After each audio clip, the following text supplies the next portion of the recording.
The rifle shot echoed across the Texas prairie as Eleanor Turner stood on her porch, smoke curling from the Winchester in her hands. The outlaw crumpled to the dust, and the remaining gang members froze. This wasn't the quiet, submissive bride Jacob Turner had ordered from back east.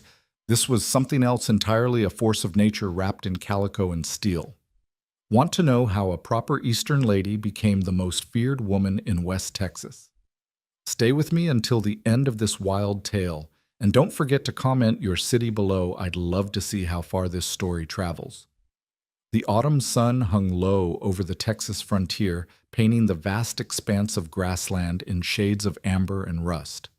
Jacob Turner stood on the wooden platform of the Sweetwater station, his weathered hands gripping the brim of his hat, as he watched the horizon for the telltale plume of smoke that would signal the arrival of the westbound train. October 15th, 1883. A date he'd circled on his calendar 3 months prior, when he'd sent his letter and photograph to the matrimonial news agency in Chicago. At 34, Jacob had built his ranch from nothing but sweat, determination, and a small inheritance from his late father. The Double J Ranch sprawled across 2,000 acres of prime grazing land, with a sturdy 2-story house he'd constructed himself board by board, nail by nail. He had everything a man could want in this harsh country, except companionship. The loneliness had crept up on him slowly like morning frost on autumn grass, until one day he'd found himself talking to his horses more than any human being. "She'll be quiet," he muttered to himself, rehearsing the qualities he'd specifically requested in his correspondence. Modest, gentle, skilled in household duties. Someone who understands the value of silence and hard work. The other ranchers had warned him about mail-order brides. Tom Mackenzie from the neighboring spread had gotten himself a woman from Philadelphia who'd taken one look at the Texas dust and caught the next train back east. But Jacob had been specific in his requirements. He'd asked for someone plain, someone without grand expectations or romantic notions, someone who wouldn't disturb the careful rhythm of his life. The train's whistle pierced the afternoon air, and Jacob straightened his vest, running a hand through his dark hair that had just begun to show threads of silver at the temples.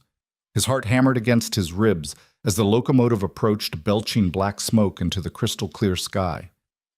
This was it, the moment that would change everything, though he had no idea just how much. The train groaned to a stop, steam hissing from its iron belly like some great metal dragon catching its breath. Passengers began to disembark, cowboys heading to the cattle drives. Merchants with their sample cases, families seeking new beginnings in the unforgiving West. Jacob's eyes scanned each face, looking for the woman from the photograph the agency had sent. Miss Eleanor Hayes, 26 years old, formerly of Boston, Massachusetts. The photograph had shown a woman with dark hair pulled back severely, wearing a high-collared dress that spoke of propriety and restraint. Perfect, he'd thought. Exactly what he needed. Then he saw her. She stood at the top of the train steps, and for a moment Jacob forgot to breathe. The photograph hadn't lied exactly, but it hadn't told the whole truth either. Eleanor Hayes was indeed wearing a modest traveling dress of deep blue wool, her dark hair pinned up beneath a practical bonnet. But there was something in the way she held herself. Something in the tilt of her chin and the directness of her gaze that made Jacob's carefully planned greeting die on his lips. Her eyes found his across the platform, green as spring grass after rain, with gold flecks that caught the afternoon light. There was intelligence there, sharp and assessing, and something else. Fire. The kind of fire that could warm a home or burn it to the ground depending on how it was tended. Eleanor descended the steps with a grace that seemed at odds with the rough wooden platform and the dust that swirled around her feet. She carried a single carpet bag, refusing the porter's offer of assistance with a polite but firm shake of her head. As she approached Jacob, he noticed the way her gloved hands gripped the bag's handle, not with delicate femininity, but with purpose and strength. "Mr. Turner." Her voice was cultured with the crisp consonants of a Boston education, but there was steel beneath the silk. "Yes, ma'am. Miss Hayes." Jacob removed his hat, clutching it against his chest like a shield. "Eleanor, please." She extended her hand, and when Jacob took it, her grip was firm, confident. "I appreciate you meeting me. The journey was educational." Educational? Jacob found himself asking, caught off guard by her choice of words. A smile played at the corners of her mouth. Not the demure, practiced smile he'd expected, but something genuine and slightly mischievous. I've learned that Texas dust has a particular talent for finding its way into everything one owns, that the gentlemen in the smoking car have very colorful vocabulary when they think no ladies are listening, and that your frontier sunsets are every bit as magnificent as the guidebooks claimed. Jacob blinked, unsure how to respond. This wasn't going according to his mental script. She was supposed to be overwhelmed, perhaps a little frightened. He was supposed to be reassuring, protective. Instead, Eleanor Hayes stood before him as if she'd been born to this place, as if the wild Texas wind recognized her as kin. "I've arranged for us to be married tomorrow," Jacob said, falling back on the practical matters he'd planned. "Reverend Morrison at the church in town. Then we'll head out to the ranch. It's about an hour's ride." "Tomorrow?" Eleanor's eyebrows rose slightly. "Rather eager, aren't we, Mr. Turner?" Heat crept up Jacob's neck. "I thought, that is, I assumed you'd want to get settled quickly, but if you need time to—" "Tomorrow is perfect," Eleanor interrupted, that mysterious smile returning. "I didn't travel 2,000 miles to waste time with unnecessary delays, though I do hope you have a horse I might ride. I've been trapped in that train car for 5 days, and I'm eager to see this land of yours properly." You ride?" The question escaped before Jacob could stop it. Her letters hadn't mentioned that particular skill. Among other things, she picked up her carpetbag with ease despite its obvious weight. "Shall we collect the rest of my belongings?" I had several trunks loaded into the cargo car. Several trunks. Jacob had expected one, maybe two. He followed Eleanor along the platform, his mind racing to adjust his expectations.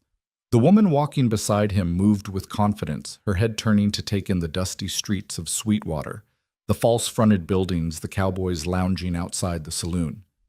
Where he expected to see fear or disgust, he saw only curiosity and calculation.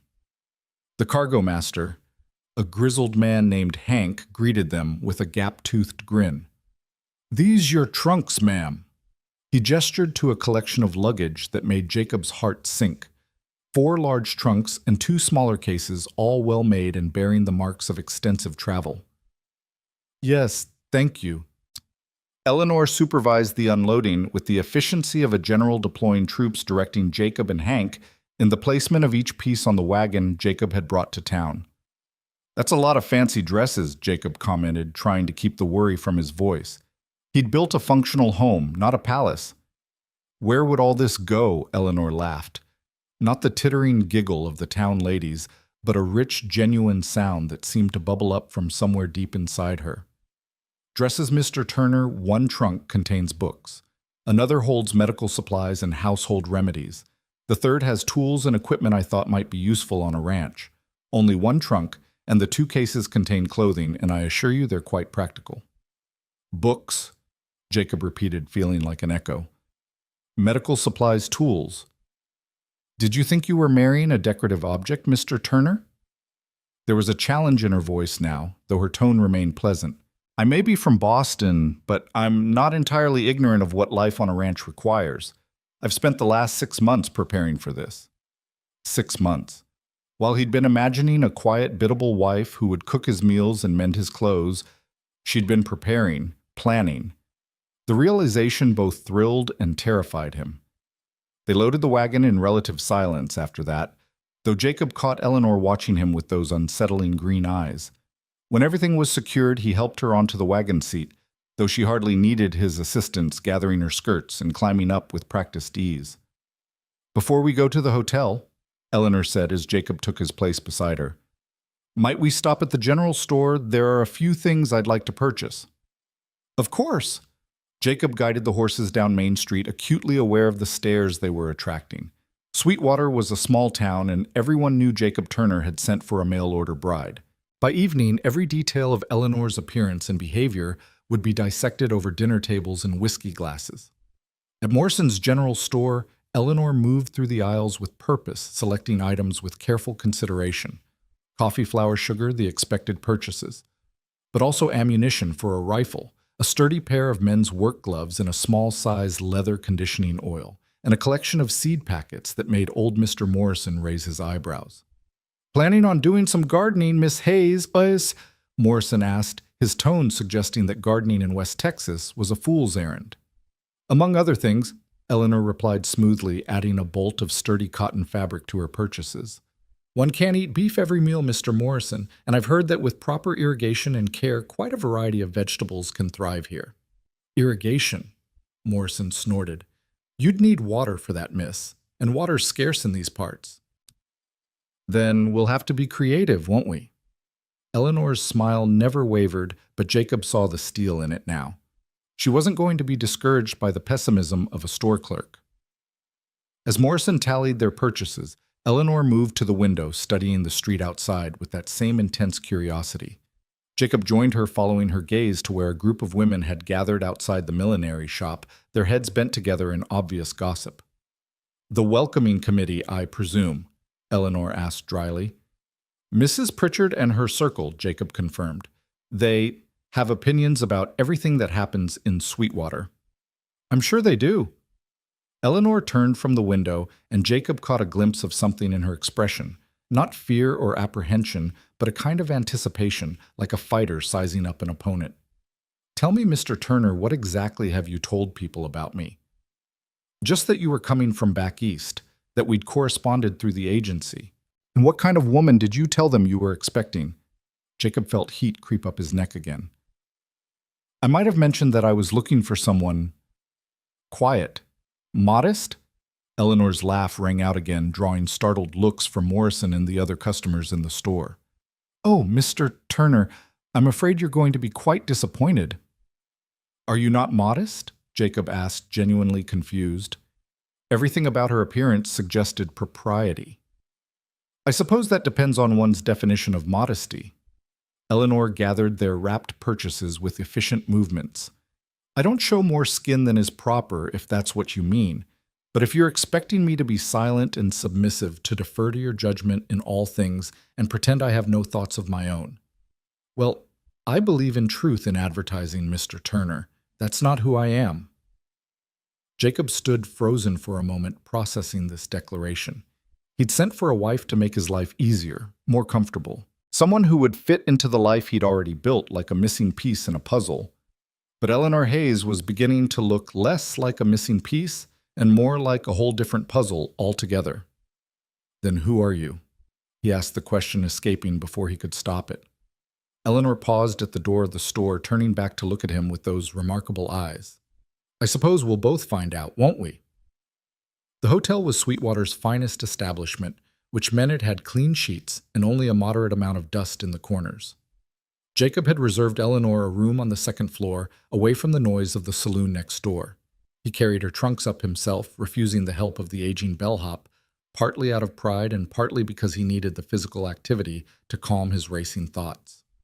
Eleanor's room was small but neat, with a brass bed, a washstand, and a window overlooking Main Street. She moved around the space, testing the mattress, checking the water pitcher, examining the view with that same analytical gaze she'd turned on everything else. "This will do nicely for tonight," she announced. "What time should I be ready tomorrow?" "The ceremony is at 10, Jacob replied, suddenly feeling awkward in the small space. "I'll come for you at 9:30. "I'll be ready." Eleanor began unbuttoning her traveling coat, then paused. "Mr. Turner, Jacob, may I ask you something?" He nodded, hat in his hands again like a shield. "Why did you really send for a wife? The truth, not what you wrote in your letters." The question caught him off guard. He'd expected queries about the ranch, the house, maybe his financial situation, not this direct probe into his motivations. "I was lonely," he admitted after a long pause. "The ranch is successful, but it's empty. I wanted someone to share it with." "But someone quiet," Eleanor added, a hint of amusement in her voice. "Someone who wouldn't disturb your routine." "Yes," Jacob said, seeing no point in lying. Eleanor nodded slowly as if she'd expected this answer. "And if I'm not quiet, if I do disturb your routine," Jacob met her gaze directly for the first time since they'd left the train station. "Then I suppose my routine needed disturbing." Something shifted in Eleanor's expression, surprise perhaps, or approval. "That's the first interesting thing you've said since we met, Mr. Turner." Perhaps there's hope for us yet. As Jacob left the hotel, he couldn't shake the feeling that he'd just passed some kind of test, but whether he'd passed or failed, and what the consequences might be remained to be seen. The saloon was busy when Jacob entered, seeking the familiar comfort of whiskey and masculine company. He found Tom Mackenzie at the bar, already 3 drinks in and eager to hear about the bride from Boston. "So," Tom asked, sliding a glass toward Jacob, "is she everything you hoped for?" Jacob took a long swallow of whiskey before answering. "She's nothing like what I expected." "Ugly?" Tom asked sympathetically. "No, she's—" Jacob struggled to find the words. "She's beautiful, but not in a delicate way. She's smart. She brought books and medical supplies and tools. She rides horses. She laughed at Morrison when he said she couldn't grow vegetables here." Tom whistled low. "Sounds like you got yourself a Spitfire Turner." "I asked for quiet," Jacob said miserably. "I specifically requested quiet. And instead you got interesting." Tom laughed, slapping Jacob on the back. "Count yourself lucky, friend. My Sarah may have run back to Philadelphia, but at least your bride seems inclined to stay and fight." "Fight what?" Jacob asked. "Everything." Tom grinned. "The land, the weather, the gossips, maybe even you. That woman sounds like she's ready to take on all of Texas." As Jacob nursed his whiskey, he thought about Eleanor's green eyes, the way she'd carried herself like a queen despite the dust and the stares. He'd wanted a wife who would make his life easier. Instead, he was beginning to suspect he'd gotten one who would make it infinitely more complicated. The question was, would that turn out to be a blessing or a curse? That night, Jacob lay in his room at the boarding house he stayed at when in town, staring at the ceiling and trying to imagine Eleanor in his home. Would she hate the isolation? Would the harsh reality of ranch life send her running back to Boston like Tom's Sarah? Or would she prove to be something else entirely? Something he hadn't even known he was looking for. Sleep, when it finally came, was filled with dreams of green eyes and the sound of laughter that echoed across the prairie like thunder. The morning of the wedding dawned clear and bright, with a cool breeze that promised the coming winter. Jacob dressed in his best suit, the one he'd worn to his father's funeral, and hadn't touched since. It still fit mostly, though the years of ranch work had broadened his shoulders, and the vest was a bit snug. He arrived at the hotel at 9:30 sharp, expecting to have to wait while Eleanor completed whatever mysterious preparations women required for such occasions. Instead, he found her already in the lobby, dressed in a simple but elegant dress of dove-gray silk with pearl buttons down the front. Her hair was pinned up in an elaborate style that somehow managed to be both proper and flattering, with a few strategic curls framing her face. "Good morning, Jacob," she said, rising from her chair with fluid grace. "You look very handsome." Jacob felt his face flush. "Look, you're beautiful." And she was, but not in the way he'd expected a bride to be beautiful. There was no blushing delicacy, no trembling nervousness. Eleanor looked like a woman who knew exactly what she was doing and why she was doing it. She looked like a force to be reckoned with. "Shall we?" Eleanor took his offered arm, and they walked out into the morning sunshine together. The church was only a few blocks away, a simple white building with a modest steeple that served the spiritual needs of Sweetwater's diverse population. Reverend Morrison, a thin man with kind eyes and prematurely gray hair, greeted them at the door. "Mr. Turner, Miss Hayes, are you ready for this blessed union?" "As ready as anyone can be for marriage to a stranger," Eleanor said pleasantly, causing the Reverend to blink in surprise. Jacob tensed, but Eleanor squeezed his arm gently. "I believe in honesty, Reverend. Mr. Turner and I are entering this marriage as a practical arrangement, but I also believe that honesty is a better foundation for a union than false romance, don't you?" The Reverend cleared his throat. Yes, I suppose that's true. Shall we proceed?" The ceremony was witnessed by Tom Mackenzie, who'd cleaned himself up admirably for the occasion, and Mrs. Morrison, the Reverend's wife, who played the organ with more enthusiasm than skill. As they stood before the altar, Jacob found himself stealing glances at Eleanor's profile, trying to read the thoughts behind her composed expression. When it came time for the vows, Eleanor spoke them clearly and firmly, her voice carrying to the back of the small church. I, Eleanor Hayes, take you, Jacob Turner, to be my husband, to have and to hold for better or worse, for richer or poorer, in sickness and in health, to love and to cherish until death do us part. Love and cherish. The words hung in the air between them, a promise and a challenge. Could they learn to love each other? Could a marriage built on loneliness and letters become something real? Jacob repeated his own vows, surprised by how much he meant them. This stranger in gray silk was now his wife, for better or worse, and he was beginning to suspect it would be both. I now pronounce you husband and wife, Reverend Morrison intoned. You may kiss your bride. Jacob leaned in carefully, intending a brief, chaste kiss appropriate for their practical arrangement. But Eleanor met him halfway, her lips soft but sure against his, and for a moment the world narrowed to just the two of them standing in a shaft of sunlight that streamed through the church's simple windows. When they parted, Eleanor's cheeks were slightly flushed, the first sign of vulnerability he'd seen from her. It made her somehow more real, more human, and paradoxically more intimidating. Well, she said quietly, for his ears alone, that was unexpected. Jacob couldn't have agreed more. After signing the necessary papers and accepting congratulations from the Morrisons and Tom, they loaded Eleanor's trunks onto the wagon for the journey to the ranch. The town was fully awake now, and Jacob was acutely aware of the eyes following them as they made their way down Main Street. Mrs. Pritchard and her circle had positioned themselves strategically outside the mercantile, pretending to examine bolts of fabric while obviously watching the newlyweds. "Should we stop and say hello?" Eleanor asked, noting the direction of his gaze. "God, no," Jacob said quickly, then caught himself. "I mean, if you'd like to—" "I was joking, Jacob."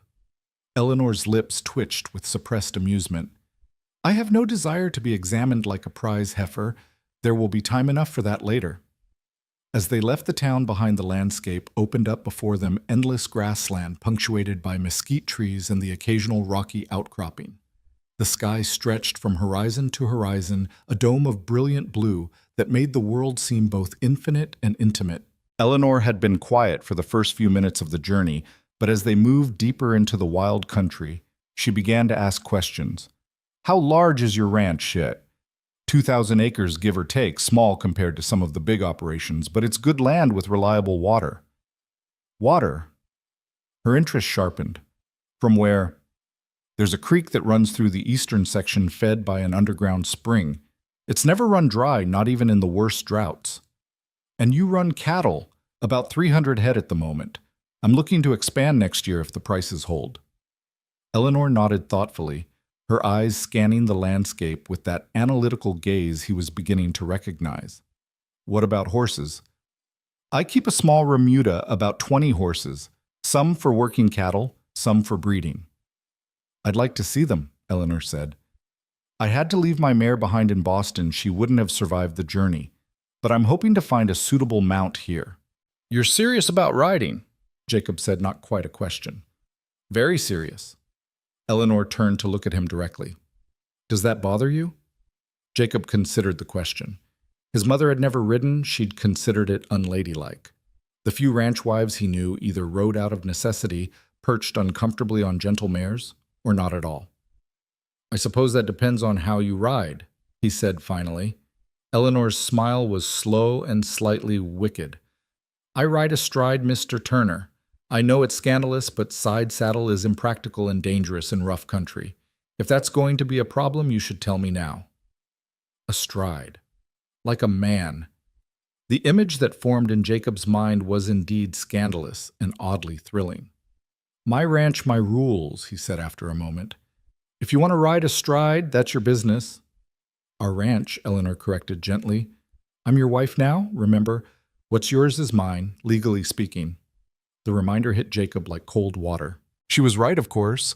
In marrying her, he'd given her claim to everything he'd built. The thought should have terrified him, but instead he found himself curious about what she would do with that claim. They rode in comfortable silence for a while, the creak of the wagon wheels and the steady clop of hooves creating a rhythmic soundtrack to their journey. Jacob found himself stealing glances at Eleanor, noting the way she held herself on the hard wagon seat, the way her eyes tracked the flight of a hawk overhead, the way her hands rested calmly in her lap despite the bumpy ride. "There," Jacob said, finally pointing ahead. "That's the Double J." The ranch house sat on a slight rise, commanding a view of the surrounding grassland.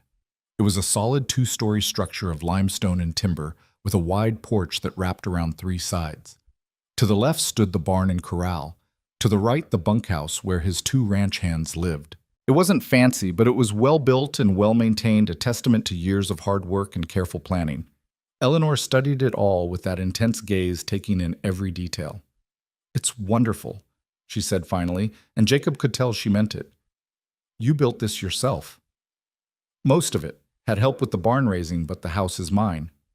"Ours," Eleanor corrected again, but this time there was warmth in her voice. "Tell me about the hands." "Sam and Miguel. Sam's been with me 3 years. He's young but reliable. Miguel is older, knows more about cattle than any man I've met. They're good men." "Do they know about me?" "They know I was bringing home a wife. Don't imagine they expected—" Jacob trailed off, gesturing vaguely at Eleanor. "Expected someone like me?" Eleanor finished, amused. "No, I imagine they didn't." As they pulled up to the house, both Sam and Miguel emerged from the barn, hats in hand. Sam was indeed young, perhaps 22, with sandy hair and an open, friendly face. Miguel was in his 40s, weathered and lean, with sharp, dark eyes that missed nothing. "Boys, this is Mrs. Turner," Jacob said as he helped Eleanor down from the wagon. "Eleanor, this is Sam Holloway, and Miguel Vasquez." "Ma'am," both men said in unison, though Jacob caught the flash of surprise in their eyes as they took in Eleanor's confident bearing and direct gaze. "Gentlemen," Eleanor replied warmly, "I look forward to getting to know you both. I hope you'll be patient with me as I learn the ways of the ranch." "Happy to help however we can, ma'am," Sam said eagerly, already charmed. Miguel's response was more measured, his eyes moving between Eleanor and Jacob with obvious curiosity. "Welcome to the Double J, Senora." As the men unloaded Eleanor's trunks, she stood on the porch surveying her new domain. Jacob watched her, trying to see it through her eyes, the vast emptiness that could be either freedom or prison, the harsh beauty that could either seduce or repel. "Show me everything," Eleanor said, suddenly turning to him with bright eyes. "The house, the barn, the horses. I want to see it all." "Don't you want to rest?" "Change. It's been a long morning." "Jacob," Eleanor interrupted gently. "I've been sitting on trains for 5 days. The last thing I want is to rest. Show me our home." "Our home." The words sent an unexpected warmth through Jacob's chest. He offered her his arm, and together they walked through the front door of the house that would either unite them or divide them, only time would tell which. The interior of the house reflected Jacob's practical nature. The front door opened into a parlor with simple but sturdy furniture, a stone fireplace, and windows that looked out over the prairie. To the right was the dining room with a table Jacob had made himself, and beyond that the kitchen with a large cast-iron stove and a pantry stocked with basic supplies. Eleanor moved through each room, slowly running her fingers over surfaces, testing the sturdiness of chairs, examining the construction of shelves and cabinets. In the kitchen, she inspected the stove with particular interest, opening the firebox, checking the dampers, nodding approval at its condition. "You take good care of your equipment," she observed. "Have to out here. Can't just run to town when something breaks." "No, I suppose not." Eleanor moved to the window over the sink, which looked out toward the creek. "Is that water source you mentioned?" "Yes. The creek runs about a quarter-mile from the house. I've been thinking about digging an irrigation channel, bringing water closer for a kitchen garden." Eleanor turned to him with such delight that it transformed her face. "You have? Well, it was just a thought. Might be too much work for what it's worth." "Nothing that provides food security is too much work," Eleanor said firmly. "I'd very much like to help with that project if you'll let me." The idea of his Boston-bred wife digging irrigation ditches should have been absurd. Instead, Jacob found himself nodding. "We'll look at it together, figure out the best route." Upstairs were 3 bedrooms, the large main bedroom that Jacob used, and 2 smaller rooms that sat empty. Eleanor stood in the doorway of the main bedroom, taking in the massive bed Jacob had built to accommodate his tall frame, the simple dresser, the trunk at the foot of the bed. I suppose this is our room now, she said, and for the first time since stepping off the train, she sounded uncertain. Jacob cleared his throat. I thought, that is if you'd prefer one of the other rooms could be yours, until you're comfortable. Eleanor turned to look at him, something soft in her expression. That's very considerate of you, Jacob. Perhaps that would be best, at least for now. Relief and disappointment warred in Jacob's chest, but he simply nodded. The room on the left gets the best morning light. They moved Eleanor's personal trunk into the smaller bedroom, which, despite its size, was pleasant enough with a window that looked out toward the barn and corral. Eleanor immediately began unpacking, hanging her dresses in the small wardrobe, arranging her brushes and personal items on the dresser with efficient movements. Now, she said, closing the trunk with a decisive click, show me the horses. The barn was Jacob's pride, solidly built and well organized with stalls for 12 horses, a tack room, and a large loft for hay storage. Several horses were in their stalls, heads turning curiously as Jacob and Eleanor entered. This is Dusty, Jacob said, stopping at the first stall where a gray gelding stood. He's my primary cow horse, smart as a whip and steady as they come. Eleanor extended her hand slowly, letting Dusty sniff her fingers before stroking his neck. Hello, handsome, she murmured, and the horse leaned into her touch. They moved down the line, Jacob introducing each horse, surprised by Eleanor's knowledge and the easy way she handled each animal. When they reached the last occupied stall, Jacob hesitated. This is Tempest, he said carefully. She's difficult. The mare in question was a beautiful bay with a white blaze down her face, but she stood at the back of her stall, ears pinned, eyeing them with clear suspicion. Difficult how? Eleanor asked, not approaching the stall, but observing the mare with interest. She was mistreated by her previous owner. I bought her at auction thinking I could gentle her, but she won't let anyone near her. Bites, kicks, the works. I've been thinking about selling her. Don't. The word came out sharp and immediate. Eleanor softened her tone. That is, please don't. Not yet. Give me some time with her. Eleanor, she's dangerous. All damaged creatures are dangerous, Eleanor said quietly, still watching the mare. That doesn't mean they're beyond redemption. Something in her tone made Jacob wonder if they were still talking about the horse. That evening, after a simple supper that Eleanor insisted on helping prepare, despite Jacob's protest that she should rest, they sat on the porch watching the sun set over the prairie. The sky was a masterpiece of orange and pink and purple, the kind of sunset that made even hardened cowboys pause in appreciation. It's beautiful, Eleanor said softly. Different from Boston's sunsets, but beautiful. Do you miss it, Boston? Eleanor considered the question. I miss certain things, the libraries, the concerts, the energy of the city, but I don't miss the constraints. Constraints. You have no idea what it's like for a woman in Boston society, Jacob. Every move watched, every word weighed, every action judged against an impossible standard of propriety. Here, she gestured at the vast open space before them. Here, I can breathe. That why you answered my advertisement? Partly. Eleanor turned to look at him. May I be completely honest with you? I'd prefer it. I answered your advertisement because I was running out of options. I'm 26, well past the ideal marrying age. My parents died 2 years ago, leaving me with enough money to survive, but not enough to maintain the lifestyle I was raised in. I could have become a governess or a teacher, but that would have meant a life of servitude to other people's children.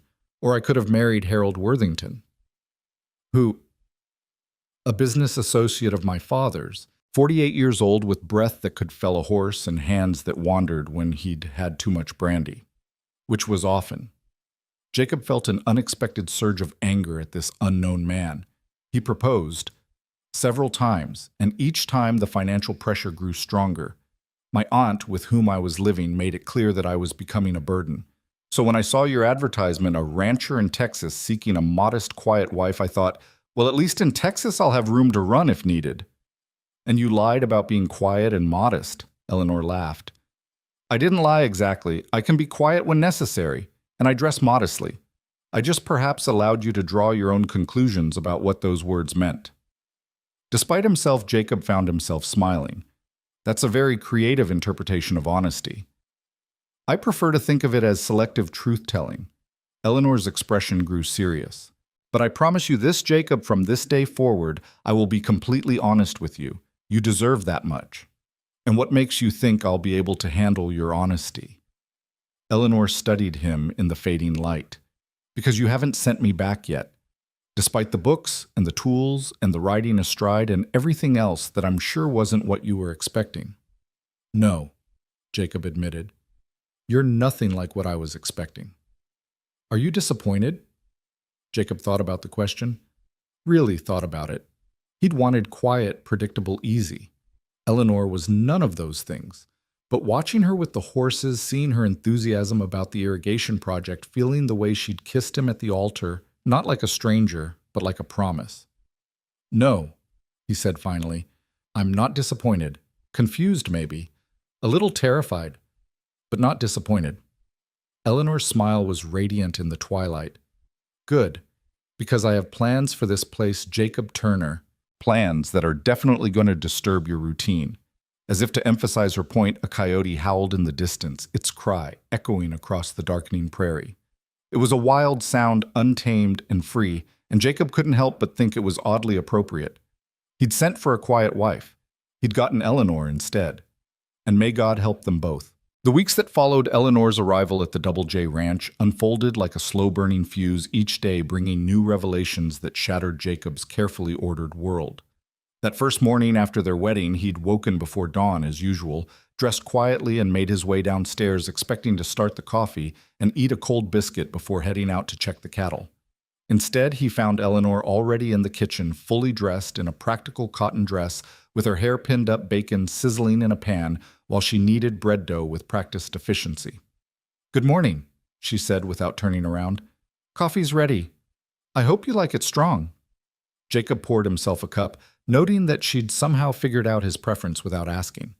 The coffee was indeed strong and better than anything he'd managed to brew himself. How long have you been up? About an hour.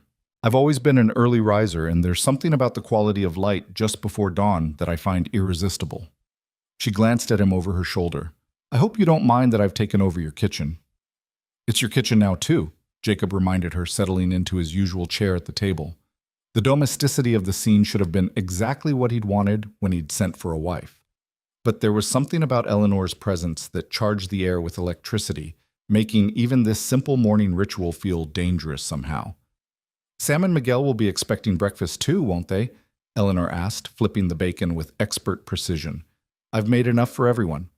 They usually fend for themselves in the bunkhouse, but I'm sure they'd appreciate a proper meal. Eleanor nodded decisively. Then that's settled. From now on, they'll take breakfast here. A ranch runs better when the hands are well fed. It wasn't a question or a request, and Jacob found himself both irritated and impressed by her assumption of authority. But when Sam and Miguel arrived for their morning assignments, and Eleanor presented them with plates piled high with bacon, eggs, fresh bread, and preserves she'd somehow conjured from the pantry's meager supplies, their expressions of grateful amazement made Jacob hold his tongue. Ma'am, this is... Sam paused, apparently overcome by the sight of actual butter melting on warm bread. This is the finest breakfast I've had since I left home. Miguel said nothing, but the speed with which he demolished his portion spoke volumes. When Eleanor refilled his coffee cup, without being asked, the older man's weathered face softened almost imperceptibly. Now then, Eleanor said, taking her own seat at the table with considerably less food on her plate. Tell me about today's plans. Jacob exchanged glances with his hands. Ranch business had always been discussed among the men, decisions made without consultation. But Eleanor's expectant gaze brooked no argument. We're moving the herd from the south pasture to the eastern section closer to the creek, Jacob explained. The grass is getting thin where they are now. How many head? Eleanor asked, spreading jam on her bread with delicate precision. About 150. The rest are already at the creek. And you'll need all three of you for that. It's rough country between here and there. Miguel spoke up, his accent thick, but his English clear. Many places for cattle to scatter. Eleanor nodded thoughtfully. Then I'll come too. An extra pair of hands couldn't hurt. The silence that followed was deafening. Sam's coffee cup froze halfway to his mouth. Miguel's eyes darted between Jacob and Eleanor like a man watching a fuse burn toward dynamite. Jacob himself felt his jaw working but no words coming out. "I can ride," Eleanor continued calmly as if she hadn't just proposed something scandalous. "And I can follow directions. Surely 4 people can move cattle more efficiently than 3. "Mrs. Turner," Jacob began carefully, "moving cattle isn't like riding in a park. It's dangerous work. The longhorns can be unpredictable, and if something spooks them, then I'll learn to handle it," Eleanor interrupted. "How else am I supposed to understand the ranch operations by sitting in the house darning socks while you menfolk do all the real work?" There was a challenge in her voice that made Jacob's spine straighten. Part of him wanted to forbid it outright to establish his authority as husband and ranch owner. But another part, a part that was growing stronger each day, was curious to see what Eleanor Turner was truly capable of. "She could ride drag," Miguel suggested quietly, earning surprised looks from everyone at the table. "Away from the main herd. Safe enough if she stays back." Jacob considered this. Riding drag meant eating dust all day, the worst position in any cattle drive. It was usually reserved for the newest, least experienced hand. If Eleanor wanted to prove herself, this would certainly be a test. "Fine," he said finally. "But you'll wear proper clothing, no side saddle, no fancy riding habits. And if I tell you to get clear, you don't question, you just ride. Understood?" Eleanor's smile was brilliant. "Perfectly understood." An hour later, Jacob stood in the barn watching Eleanor emerge from the house in an outfit that made his mouth go dry. She'd somehow procured a pair of men's trousers that had been altered to fit her frame, worn with a simple cotton shirt tucked in and secured with a leather belt. Her hair was braided and pinned close to her head, covered with a wide-brimmed hat she must have found in one of her trunks. She looked scandalous. She looked practical. She looked like trouble incarnate. "Will this do?" she asked, spreading her arms for inspection. Sam made a strangled noise that might have been agreement. Miguel suddenly found the bridle in his hands fascinating. Jacob forced himself to nod curtly. "You'll ride Belle," he said, leading her to a stall containing a calm mare. "She's steady and knows the work." Eleanor approached the horse with the same confident ease she'd shown the day before, introducing herself with soft words and gentle touches before efficiently saddling the mare with movements that spoke of long practice. When she swung up into the saddle astride, as promised, Jacob had to look away from the sight of her trouser-clad legs gripping the horse's sides. The ride to the south pasture was accomplished mostly in silence, Eleanor falling back naturally to ride beside Miguel, while Jacob and Sam took the lead. Jacob found himself constantly checking over his shoulder, expecting to see her struggling with the unfamiliar terrain or the increasingly warm morning sun. Instead, he saw her deep in conversation with Miguel, the taciturn vaquero, apparently telling her about the different grasses they passed and which ones the cattle preferred.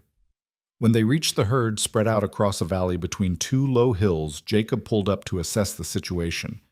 The cattle were calm, grazing peacefully, but he knew how quickly that could change. "Sam, you take the left flank, Miguel the right. I'll ride point." He turned to Eleanor. "You stay behind them all. Keep the stragglers moving, but don't crowd them. If anything goes wrong—" "I get clear," Eleanor finished. "I understand Jacob." The first part of the drive went smoothly. The cattle, familiar with the routine, began moving toward the creek with only minimal encouragement.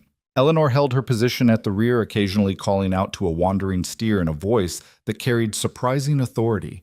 Jacob began to relax, thinking perhaps this wouldn't be the disaster he'd feared. Then a rattlesnake hidden in the grass until the last moment spooked Sam's horse. The animal reared with a shriek of terror, sending Sam tumbling to the ground. The cattle, already nervous from the horse's distress, began to mill anxiously. Jacob saw the disaster unfolding in slow motion, Sam on the ground, his horse bolting the herd beginning to turn back on itself, and Eleanor directly in their path if they decided to run.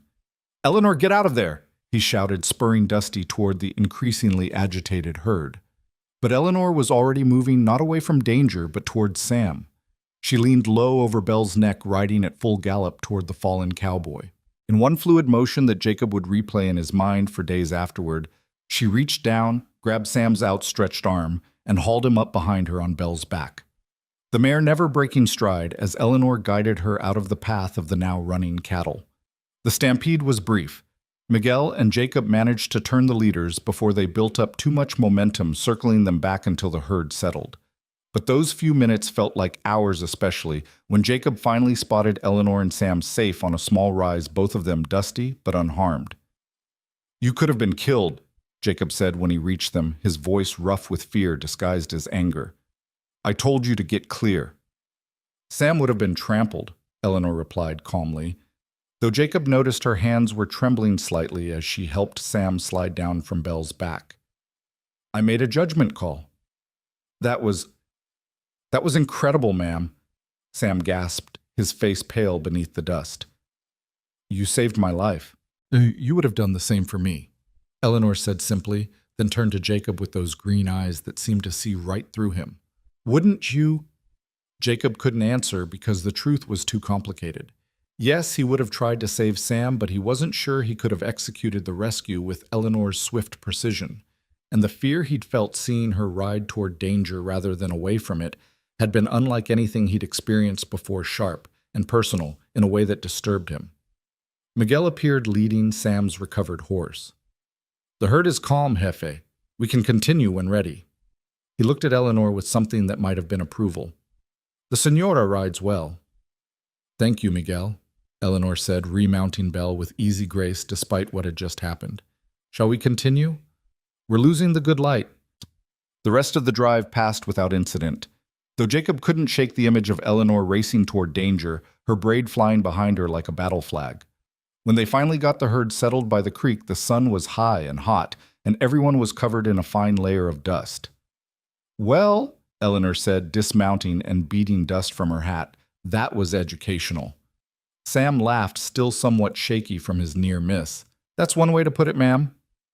"You did good," Miguel said quietly, the most words anyone had heard him string together about anyone other than cattle.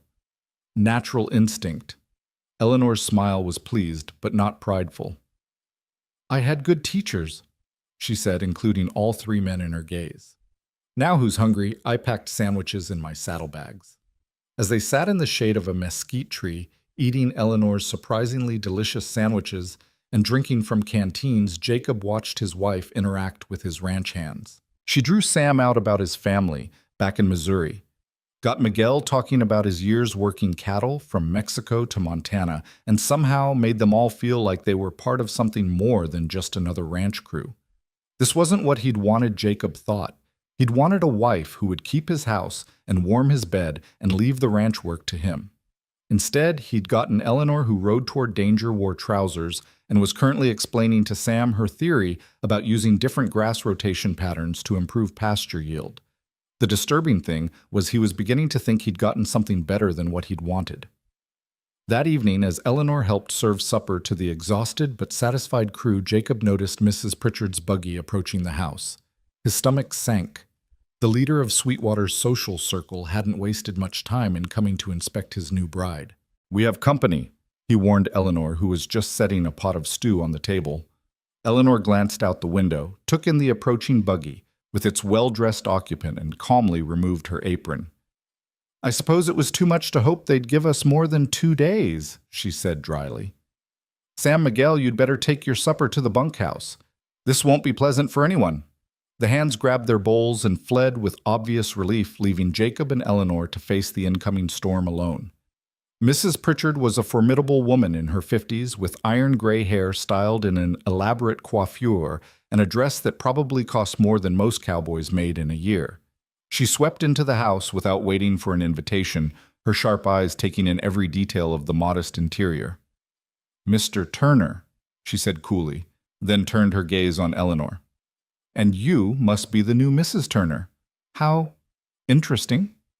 Eleanor's smile was polite but guarded. "Mrs. Pritchard, I presume. How kind of you to call." "Yes, well, one must welcome new members of our community." Mrs. Pritchard settled herself in the best chair without being asked. "Though I must say the reports of your arrival have been quite colorful." "Oh." Eleanor seated herself with perfect posture that would have done credit to any Boston drawing room. "How unfortunate. I do hope the colors were flattering." Mrs. Pritchard's eyes narrowed slightly. I heard you were seen in town wearing trousers. Riding skirts are impractical for ranch work, Eleanor replied evenly. Surely you understand the necessity of appropriate attire for different tasks. Ranch work. Mrs. Pritchard's voice rose slightly. Surely you don't mean to say you actually participate in cattle driving, among other things. Would you care for some tea? I'm afraid I haven't had time to bake anything fresh, what with helping move the herd today. The older woman's face was a study in horrified fascination. You helped with the cattle. Someone had to ride drag, Eleanor said mildly. More hands make lighter work, as they say. My dear girl, Mrs. Pritchard began in a tone that suggested Eleanor was anything but dear to her. You must understand that there are certain standards of behavior expected of a rancher's wife in this community. What might have been acceptable in... Where did you say you were from? Boston. Boston. Mrs. Pritchard said it like one might say Sodom or Gomorrah. Well, what might be acceptable in Boston is quite different from what we expect here. A lady does not wear men's clothing. A lady does not work with cattle. A lady certainly does not ride astride like some common... Well, the temperature in the room seemed to drop several degrees. Eleanor's pleasant expression never changed, but Jacob saw steel creep into her spine. How fascinating, Eleanor said softly. And tell me, Mrs. Pritchard, what does a lady do here? Besides pass judgment on women, she's known for all of 5 minutes. Mrs. Pritchard's face flushed red. I beg your pardon. Oh, I do apologize. Was that not ladylike? I'm still learning the local customs. Eleanor's smile was sharp as a blade. Perhaps you could enlighten me. Does a lady here pretend her husband's ranch runs itself? Does she sit in her parlor doing needlepoint while her husband and his hands work themselves to exhaustion? Does she prioritize the opinions of gossiping townswomen over the success of her family's livelihood?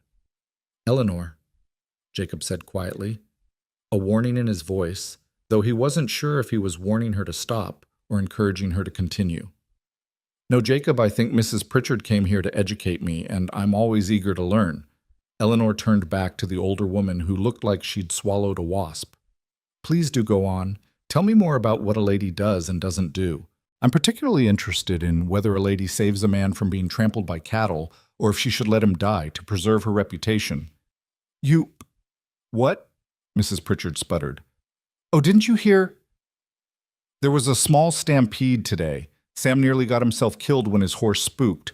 But don't worry, I maintained perfect posture while pulling him to safety. I'm sure that's what really matters. The silence that followed was deafening. Mrs. Pritchard stood slowly, her face now pale except for 2 spots of high color on her cheeks. I can see, she said icily, that you are determined to flout every convention of decent society. Don't expect to be welcomed into the better homes of Sweetwater, Mrs. Turner, and don't expect your husband's business relationships to remain unaffected by your behavior. Is that a threat? Eleanor asked pleasantly. It's a prediction, Mrs. Pritchard replied. Good day, Mr. Turner. I hope you know what you've brought into our community. After she left, the silence in the house was thick enough to cut. Eleanor stood at the window, watching the buggy disappear into the distance, her shoulders tense. I'm sorry, she said finally. I shouldn't have antagonized her. You were right about me disturbing your routine. I'm disturbing your entire life. Jacob moved to stand beside her close enough to smell the mixture of soap and sunshine that clung to her hair. You saved Sam's life today. That's not... And you're right. A ranch wife who actually helps run the ranch is more valuable than one who sits around worrying about what the neighbors think. Eleanor turned to look at him, surprise evident in her features. You're not angry. Oh, I'm furious, Jacob said, but he was smiling. Mrs. Pritchard is going to make our lives difficult. She has influence in town, and that influence affects business. But he paused, searching for the right words. But I think maybe my life needed some difficulty. It was getting too predictable. Predictable, Eleanor repeated, a smile tugging at her lips. Is that what you call it? Boring, maybe, Jacob admitted. Safe. Comfortable. And now, Now I'm married to a woman who wears trousers, saves cowboys from stampedes, and tells the town's leading lady to go to hell without actually saying the words. Eleanor laughed, that rich, genuine sound that Jacob was beginning to crave. I was rather proud of that last part. You should be. I've wanted to tell that woman off for years, but never had the courage. Courage? Eleanor shook her head. It's not courage, Jacob. It's just, I've already lost everything once. My parents, my home, my entire world. What's the worst Mrs. Pritchard can do? Make people whisper about me. They're already doing that. Refuse to invite me to tea. I'd rather work the ranch anyway. And if she turns the other ranchers against us, makes it hard to do business. Eleanor's chin lifted in that defiant gesture he was coming to recognize. Then we'll find other ways. We'll drive our cattle further to better markets. We'll make connections with people who care more about quality beef than the length of my skirts. We'll build something stronger than social approval. Jacob repeated, tasting the word. You keep saying we. Aren't we married? Eleanor asked, turning to face him fully. Isn't that what marriage means? Partnership. Jacob had never thought of marriage as partnership. His parents' marriage had been more like a business arrangement with clearly defined roles that never overlapped. His mother had ruled the house. His father had ruled everything else. But Eleanor was proposing something different, something that both thrilled and terrified him. I suppose it could mean that, he said carefully. Eleanor reached out and took his hand, her fingers small but strong in his grasp. Jacob, I know I'm not what you wanted. I know I'm difficult and unconventional and probably going to cause you no end of trouble. But I promise you this, I will work beside you every day to make this ranch successful. I will never give you cause to doubt my commitment to this marriage, even if it started as a practical arrangement. And I will never ever be boring. Jacob looked down at their joined hands, her pale skin stark against his sun-darkened fingers. Such a simple touch, yet it sent warmth spreading through his chest like whiskey on a cold night. You know what the funny thing is, he said quietly. I sent for a wife because I was lonely. I thought having someone in the house would fix that, but I realize now I could have had a dozen quiet, modest wives and still been lonely. Because I wasn't just alone, Eleanor. I was isolated, cut off from any real connection. And now, she prompted softly, now I have a wife who insists my ranch hands eat breakfast with us, who asks Miguel about grass types and makes Sam talk about his family, who rides into danger to save someone she barely knows, who stands up to the town bully on principle. He squeezed her hand gently. I might still be alone sometimes, but I don't think I'll be isolated anymore. Eleanor's eyes were bright with unshed tears. You're going to make me cry, and I haven't cried since my parents' funeral. God forbid, Jacob said with mock horror. What would Mrs. Pritchard say? That broke the tension, and Eleanor laughed, leaning into him slightly. It was the first time they'd been this close since their kiss at the altar, and Jacob was acutely aware of every point of contact between them. She'd probably say a lady doesn't cry in front of her husband either, Eleanor said. Apparently ladies don't do much of anything useful. Then thank God I didn't marry a lady. Eleanor looked up at him, something shifting in her expression. What did you marry Jacob Turner? He thought about this woman who'd blown into his life like a force of nature, disrupting everything he'd thought he wanted. I think I married a partner, Misa, he said finally. God help me. That night, as they cleaned up from supper working side by side in comfortable domesticity, Jacob found himself thinking about the future differently. He'd always planned in terms of survival, get through the next season, the next drive, the next year. But watching Eleanor efficiently wash dishes while describing her ideas for expanding the vegetable garden, he began to think in terms of building something larger than mere survival. We should think about improving the breeding program, Eleanor was saying. Those horses you bought last year have good bloodlines, but if we're strategic about it, we could develop a reputation for quality remounts. The Army's always looking for good horses. That would take years to establish, Jacob pointed out, drying a plate. Good thing we have years then, Eleanor replied easily, then seemed to realize what she'd said. That is, I assume we have years, Jacob confirmed quietly. This marriage might have started as a practical arrangement, Eleanor, but I'm beginning to think it might become something more. She turned to look at him, suds still clinging to her hands. Something more, something real, he said simply. The moment stretched between them, fragile and full of possibility. Then Eleanor smiled soft and genuine without any of her usual sharp edges. I'd like that, she said simply. Later, as Jacob lay in his bed listening to Eleanor moving around in her own room just down the hall, he thought about the twists of fate that had brought them together. He'd wanted quiet and gotten fire. He'd wanted simple and gotten complex. He'd wanted a wife and gotten, what? A partner, yes. A force of nature, certainly. But maybe, just maybe, something more precious than either of those things. He thought about her racing towards Sam, about her standing up to Mrs. Pritchard, about the way she'd held his hand and promised not to be boring. No, Eleanor Turner would never be boring. She would challenge him, push him, probably drive him half mad with her unconventional ways. But she would also stand beside him, work alongside him, and maybe if they were both brave enough, love him in a way that was as fierce and untamed as the land they were trying to build a life on. The next morning brought new challenges, as mornings on a ranch always did. One of the pregnant cows was showing signs of early labor. A section of fence had been knocked down by something in the night, and Miguel reported seeing signs of wolves near the eastern pasture. I'll help with the fence, Eleanor announced over breakfast, already dressed in her scandalous trousers. The cow needs watching, Jacob countered. If she's in trouble, we might need to help with the delivery. Then I'll watch her. I've helped deliver calves before. All three men turned to stare at her.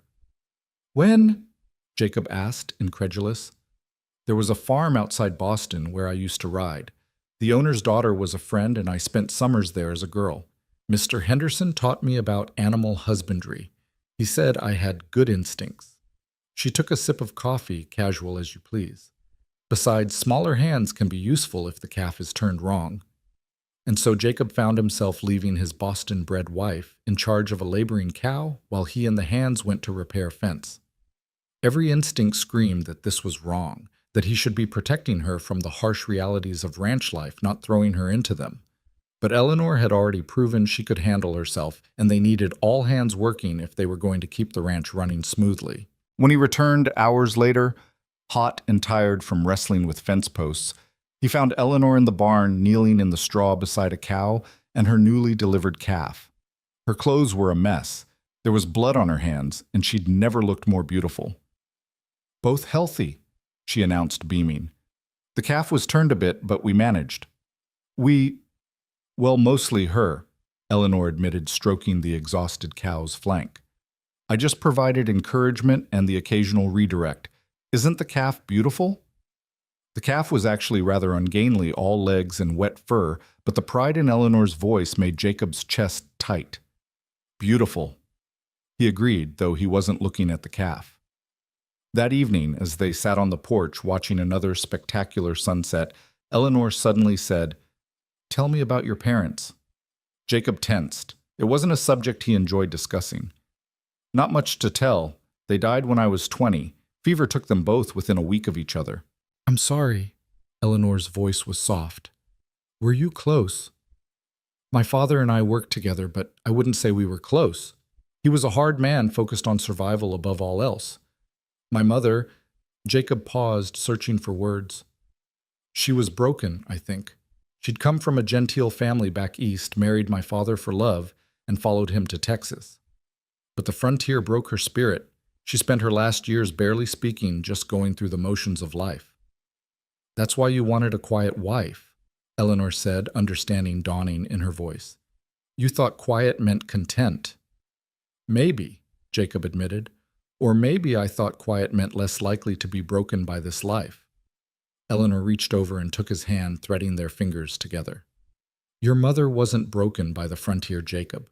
She was broken by isolation, by not being allowed to truly participate in the life she'd chosen, by being expected to be an ornament in a place that has no use for ornaments. You think so? I know so. Women aren't fragile flowers, Jacob. We're just taught to pretend we are. Your mother might have thrived if she'd been allowed to truly be part of building something instead of just maintaining a household while life happened around her. Jacob thought about his mother, about the way she'd stood at the window looking out at the ranch work she wasn't allowed to join, about the gradual dimming of her eyes over the years. Maybe Eleanor was right. Is that why you insist on being part of everything? He asked. Fear of being broken? No, Eleanor said firmly. I insist on being part of everything because this is my life too. Our life, and I refuse to be a spectator in my own existence. The fierce determination in her voice made Jacob pull her closer until she was leaning against his shoulder. It was the most intimate they'd been since their wedding, and he could feel her pulse racing where her wrist pressed against his. You know what you are, he said quietly. You're like this land, beautiful and harsh and demanding and rewarding in equal measure. You can't be tamed or controlled, only partnered with. Eleanor turned her face up to his, and in the dying light her eyes were deep as forests. Is that what you want to do, Jacob Turner, partner with me?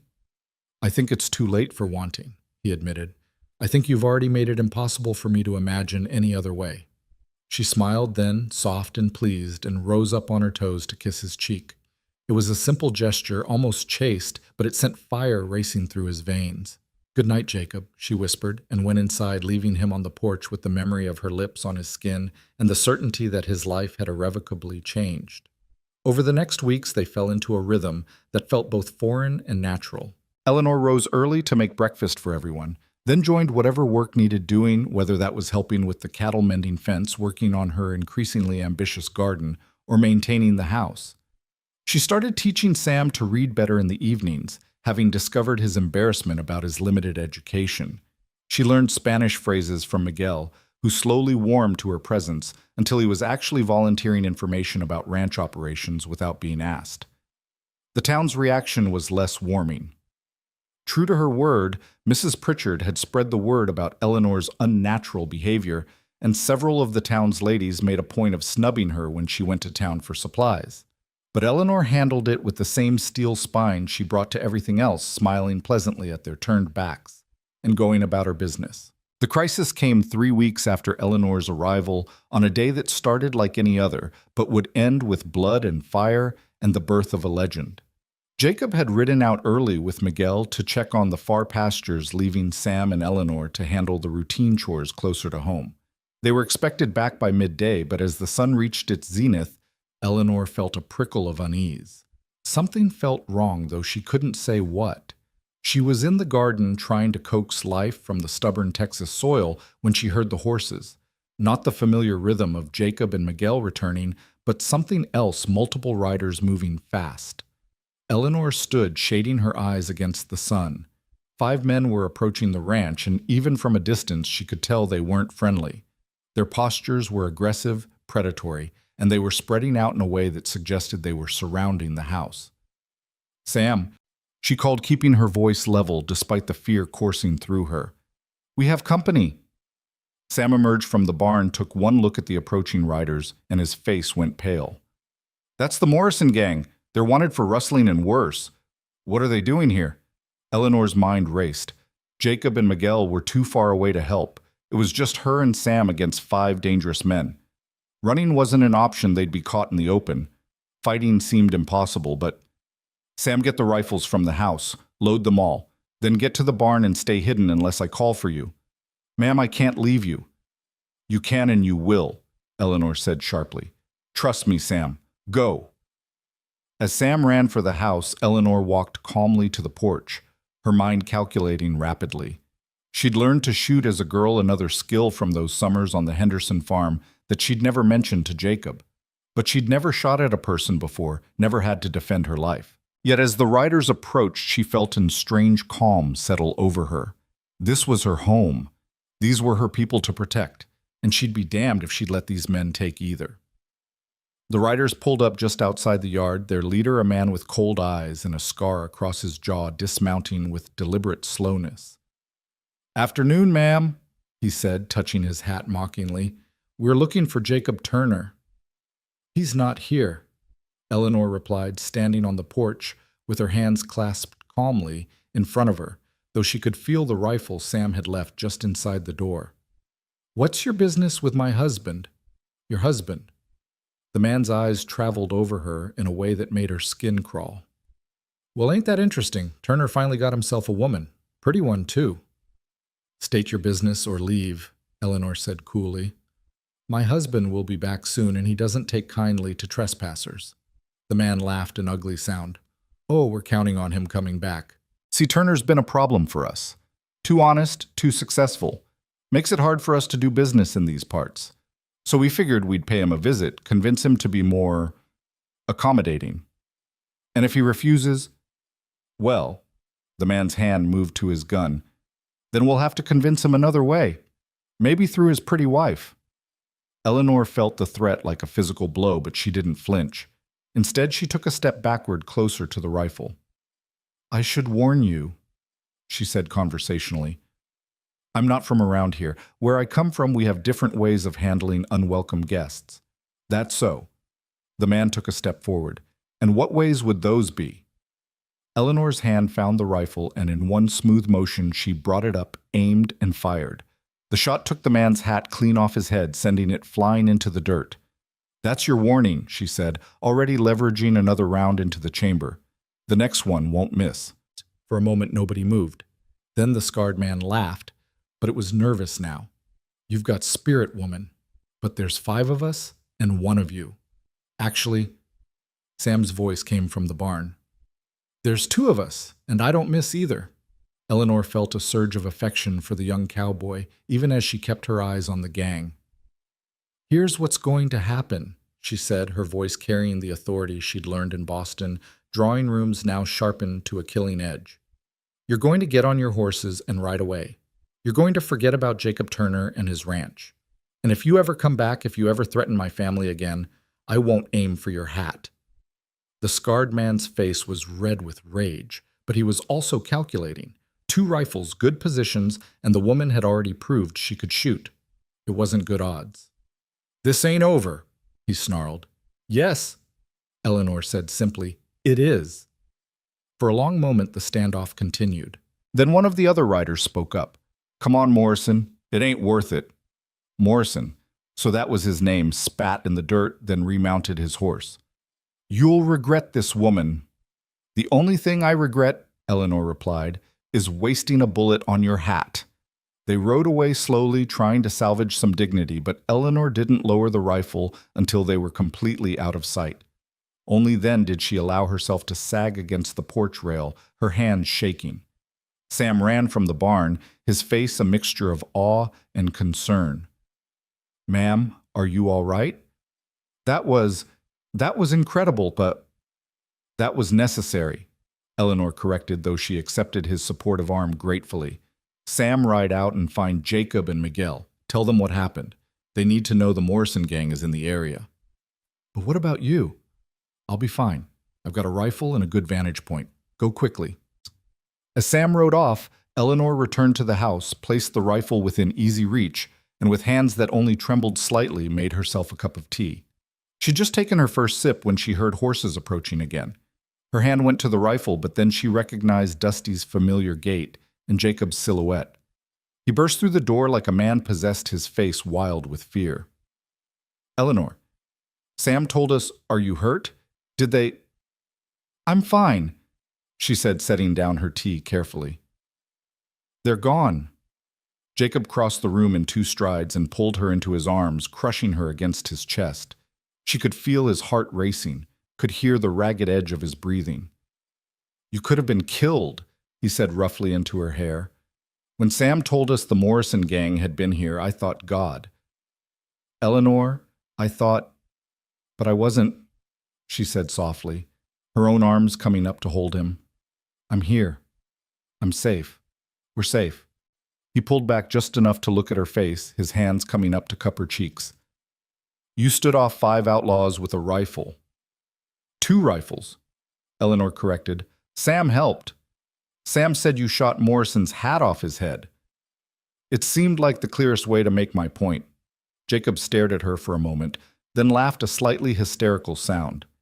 You are the most terrifying, magnificent woman I've ever met. Is that a compliment? It's a fact. His thumb stroked across her cheekbone. Eleanor, when I thought something might have happened to you. But nothing did, she interrupted gently. Jacob, this is the life we've chosen. There will be dangers, outlaws, storms, stampedes, who knows what else. But we'll face them together. Together. He repeated, then lowered his head and kissed her. The kiss was different from their wedding day. Desperate and fierce, born of fear and relief, and something deeper that had been building between them since Eleanor stepped off that train. When they finally broke apart, both breathing hard, Jacob rested his forehead against hers, his hands still cradling her face, as if she might disappear if he let go. "Move into my room," he said suddenly, the words tumbling out before he could second-guess them. "Tonight. I don't want you down the hall anymore. I want you with me." Eleanor's eyes widened slightly, but she didn't pull away. "Are you sure we've only been married 3 weeks?" "I've never been more sure of anything," Jacob interrupted. "When Sam told me those men were here when I thought I might lose you before we even had a chance to really begin. Eleanor, I don't want to waste any more time pretending this is just a business arrangement." She studied his face for a long moment, then nodded slowly. "All right," she said simply, and Jacob felt something tight in his chest finally release. Miguel and Sam returned, then both armed and alert, ready for trouble that had already passed. They found Jacob and Eleanor on the porch, standing closer than propriety might dictate, but not quite touching both, looking somewhat dazed. "The tracks head south," Miguel reported. 5 riders moving fast. They won't be back today." "But they'll be back," Jacob said grimly. "Morrison doesn't give up easily. We need to be ready." Over the next days, the ranch transformed into something resembling a fortress. Jacob brought in 2 more hands, cousins of Miguel's, who were good with guns and horses. Eleanor organized the defenses with military precision, establishing watch schedules and stockpiling ammunition. She also surprised everyone by producing a medical kit from one of her trunks that would have done credit to an army field hospital. "Where did you get all this?" Jacob asked, examining bottles of laudanum and packages of clean bandages. "I told you I prepared for 6 months before coming here," Eleanor reminded him. "I read every account I could find about frontier life. Medical emergencies were a common theme." That night, their first in the shared bedroom, Jacob found himself suddenly nervous as a schoolboy. Eleanor emerged from behind the dressing screen in a simple white nightgown, her hair loose around her shoulders for the first time since she'd arrived. In the lamplight, she looked younger, softer, but the steel in her spine was still there in the way she met his eyes directly. "I should tell you," she said quietly, I'm not experienced in the physical aspects of marriage." Jacob moved closer, reaching out to run his fingers through her dark hair. "Neither am I, not really. There were women in town, but never anything meaningful." Eleanor leaned into his touch. "Then we'll learn together." "Together." He agreed and pulled her into his arms. The physical joining that followed was awkward, at first, then tender, then something transcendent that left them both shaking and amazed. Afterward, as Eleanor lay with her head on Jacob's chest, listening to his heartbeat slow, she said, "I think I understand now why they don't tell unmarried women about this. We'd all be quite eager to marry if we knew." Jacob's laughter rumbled through his chest. "Only you would analyze the marriage bed like a scientific experiment." "Not scientific," Eleanor corrected, pressing a kiss to his collarbone. "More like a revelation. Is it always like that?" "I don't know," Jacob admitted, tightening his arms around her, "but I intend to find out." The next morning brought a new challenge in the form of a letter delivered by a writer from town. Jacob read it with an increasingly dark expression, then handed it to Eleanor. "It's from the Cattlemen's Association," he said. "They're calling a meeting to discuss recent disruptions to the peace and prosperity of the region, which means Morrison has friends who want to make trouble for us." Eleanor scanned the letter quickly. "They're questioning your fitness to maintain your ranch in light of the unfortunate incident with the Morrison gang. This is ridiculous. We were defending our property." "Morrison's cousin sits on the association board," Jacob explained, "and several members owe him money or favors. If they vote against us, they could make it impossible to sell our cattle at fair prices, or worse, they could support Morrison's claim that we attacked him unprovoked." "Then we'll go to this meeting," Eleanor said decisively. "We'll tell our side of the story. Eleanor, women don't attend association meetings." "Then it's time that changed." Her green eyes flashed with determination. "I'm the one who shot at Morrison. I'm the one who can testify to what really happened. They can't make decisions about our future without hearing from me. Jacob knew that look by now. It was the same expression she'd worn before riding into the stampede, before facing down Mrs. Pritchard, before standing against 5 outlaws. It was the look that said Eleanor Turner had made up her mind, and heaven help anyone who stood in her way. "All right, well," he said, "we'll go together. But Eleanor, these men aren't like Morrison.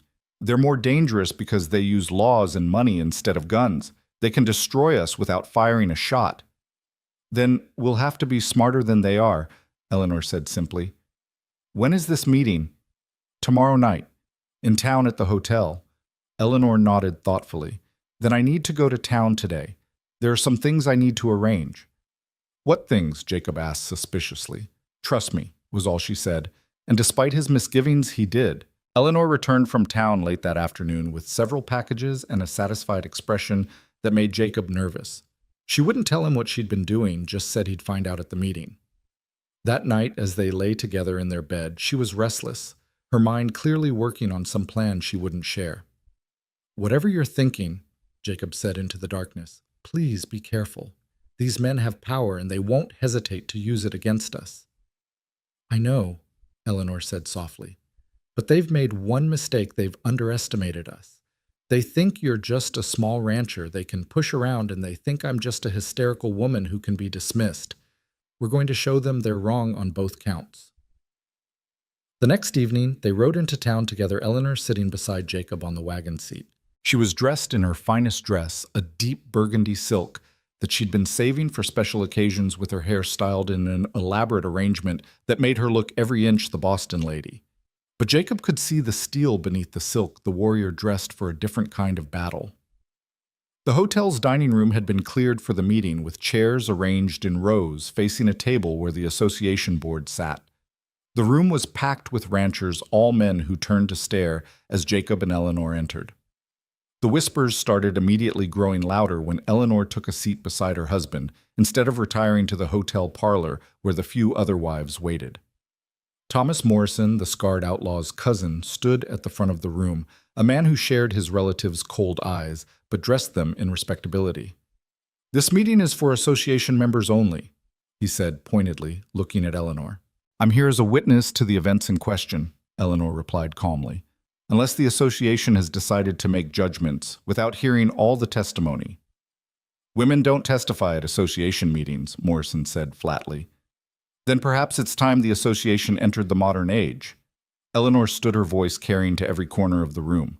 "Or would you prefer I take my testimony to the territorial marshal? Instead, I'm sure he'd be very interested to hear how the association is protecting wanted outlaws."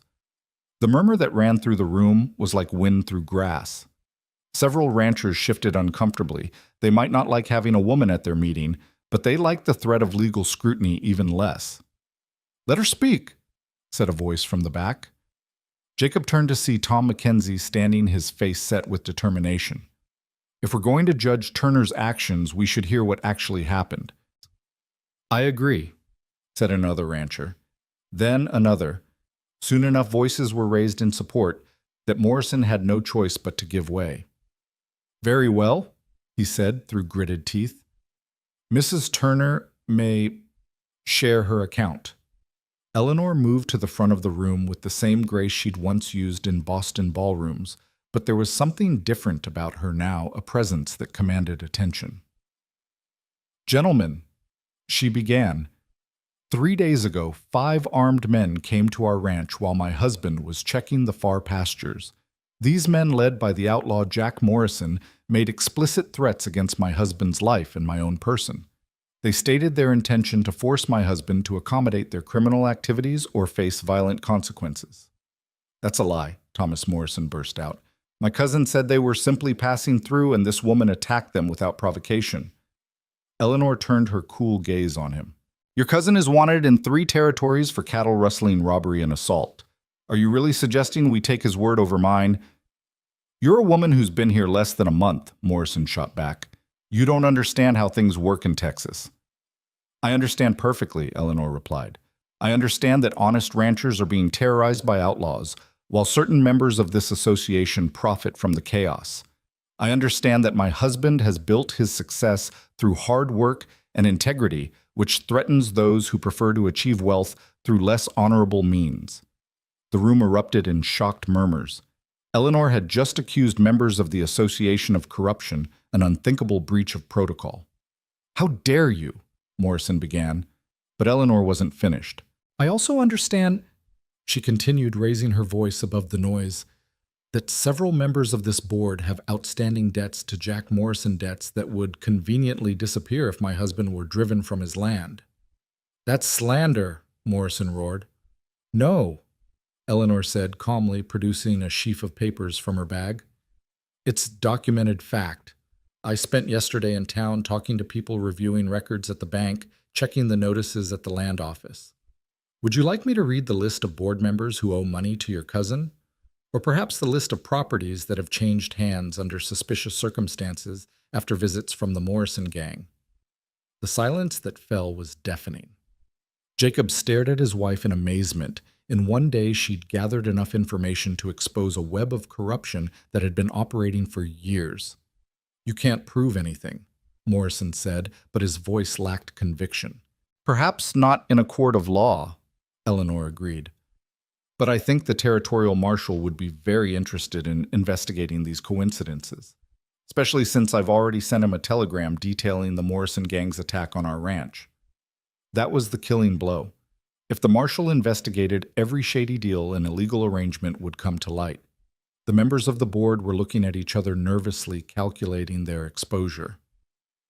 "I propose," Eleanor said into the silence, "that we end this charade.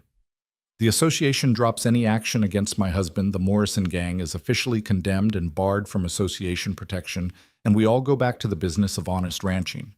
Otherwise, I'll be forced to share my findings with not just the marshal, but also the newspaper. I'm sure the editor would find it a fascinating story." An older rancher named Harrison, who'd been silent until now, slowly stood. "I move to table any action against Jacob Turner and to officially condemn the Morrison gang's activities." "Seconded," Tom McKenzie called out immediately. The vote was overwhelmingly in favor. Thomas Morrison stormed out of the meeting, but not before shooting Eleanor a look of pure venom. She met his gaze steadily, unflinching. As the meeting broke up, ranchers approached Jacob to shake his hand and offer congratulations, though many still eyed Eleanor with a mixture of respect and unease. She'd shown them a different kind of strength, one that didn't rely on guns or fists, but was no less formidable. On the ride home, Jacob couldn't contain his amazement any longer. "How did you know about the debts, the land deals?" "Mrs. Henderson at the bank is very chatty if you bring her tea and cookies," Eleanor said with a slight smile. "And the clerk at the land office was happy to help once I mentioned I was trying to protect my husband from false accusations." "People talk, Jacob. You just have to know how to listen."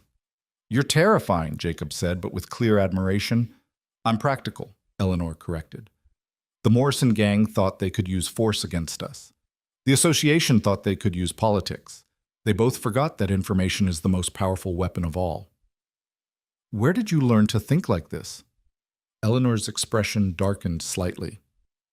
"Boston society is its own kind of battlefield. The weapons are different, but the strategies are the same. Gather intelligence, identify weaknesses, strike decisively. The only difference here is that the stakes are more honest. We're fighting for our home, not just our social standing." That night, as they celebrated their victory in the privacy of their bedroom, Jacob marveled at the woman he'd married. She was nothing like what he'd wanted, everything he hadn't known he needed, and somehow perfect in her contradictions. "I love you," he said suddenly, the words escaping without thought. Eleanor went still in his arms, then pulled back to look at his face. "You do? God help me, yes. You're maddening and brilliant and brave and absolutely nothing like what I planned, and I love you for all of it." Tears gathered in her green eyes. "I love you too," she whispered.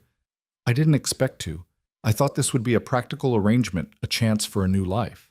But somewhere between that first breakfast and facing down those outlaws, I fell completely in love with you." They came together then with a passion that surprised them both, as if the admission of love had unlocked something primal and needful. Later, tangled in sheets, and each other, Eleanor traced patterns on Jacob's chest and said, "We make a good team." "The best," he agreed, pressing a kiss to her hair. The next weeks passed in a blur of hard work and growing intimacy. The Morrison gang didn't return, though everyone stayed alert. Eleanor's garden began to flourish despite the difficult soil, and she started trading vegetables with neighboring ranches, building relationships with the other wives who had initially shunned her. Her combination of Boston manners and frontier practicality gradually won them over, especially when she shared her medical knowledge and helped deliver 2 babies on neighboring ranches. The real test came with the arrival of the cattle buyers in late autumn. This was make or break time for the ranch. The sales from this year's herd would determine whether they could expand or merely survive. Jacob had always handled the negotiations alone, but this year Eleanor insisted on being involved. "You know the cattle," she said, "but I know numbers. Let me help." The buyers were a mixed group, some honest businessmen, others sharp dealers looking to take advantage of desperate ranchers. They clearly didn't know what to make of Eleanor, who served them excellent coffee and fresh-baked pies while discussing market prices and transportation costs with a thoroughness that left them reeling. "Your wife is unusual," one buyer commented to Jacob after Eleanor had politely but firmly rejected his lowball offer. "She's one of a kind," Jacob agreed with pride. In the end, they got prices 20% higher than the previous year, partly due to the quality of the cattle and partly due to Eleanor's negotiating skills. She had a way of making the buyers compete against each other without seeming to do so, all while maintaining perfect hospitality. "How do you do that?" Jacob asked after the last buyer had left with a signed contract. "Do what? Make them think they're getting a good deal while actually paying more than they planned." Eleanor smiled. "It's all about perception. They see a woman serving pie and assume I'm harmless. By the time they realize I've been analyzing their every word and calculating their margins, it's too late. Never underestimate the power of being underestimated." Winter came early that year with a blue norther that howled down from the plains and dropped the temperature 40 degrees in an hour. The cattle had to be moved to sheltered areas, hay distributed, and ice broken on water troughs daily. It was brutal work, and everyone on the ranch pushed themselves to their limits.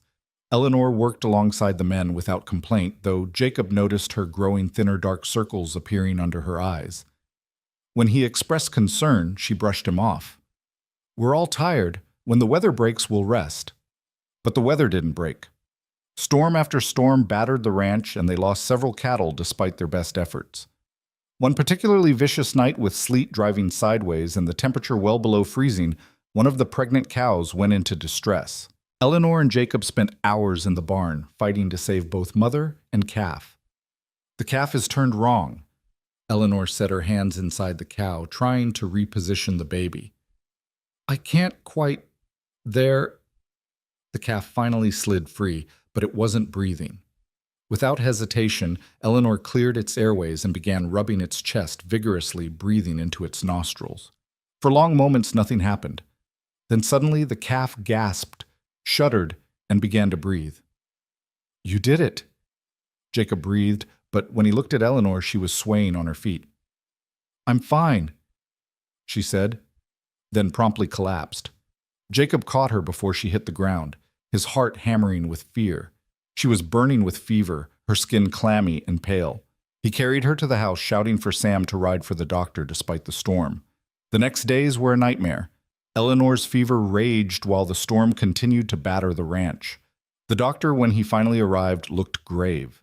"Pneumonia," he said. "She's been pushing herself too hard in this weather. Her body couldn't fight off the infection." Jacob didn't leave her side, bathing her face with cool cloths, spooning broth between her lips. When she was conscious enough to swallow, praying to a god he'd barely thought about in years. Miguel and Sam took over the ranch work without being asked, everyone understanding that Jacob's place was with his wife. On the third night, Eleanor's fever broke. She opened her eyes, focused on Jacob's haggard face, and whispered, "You look terrible."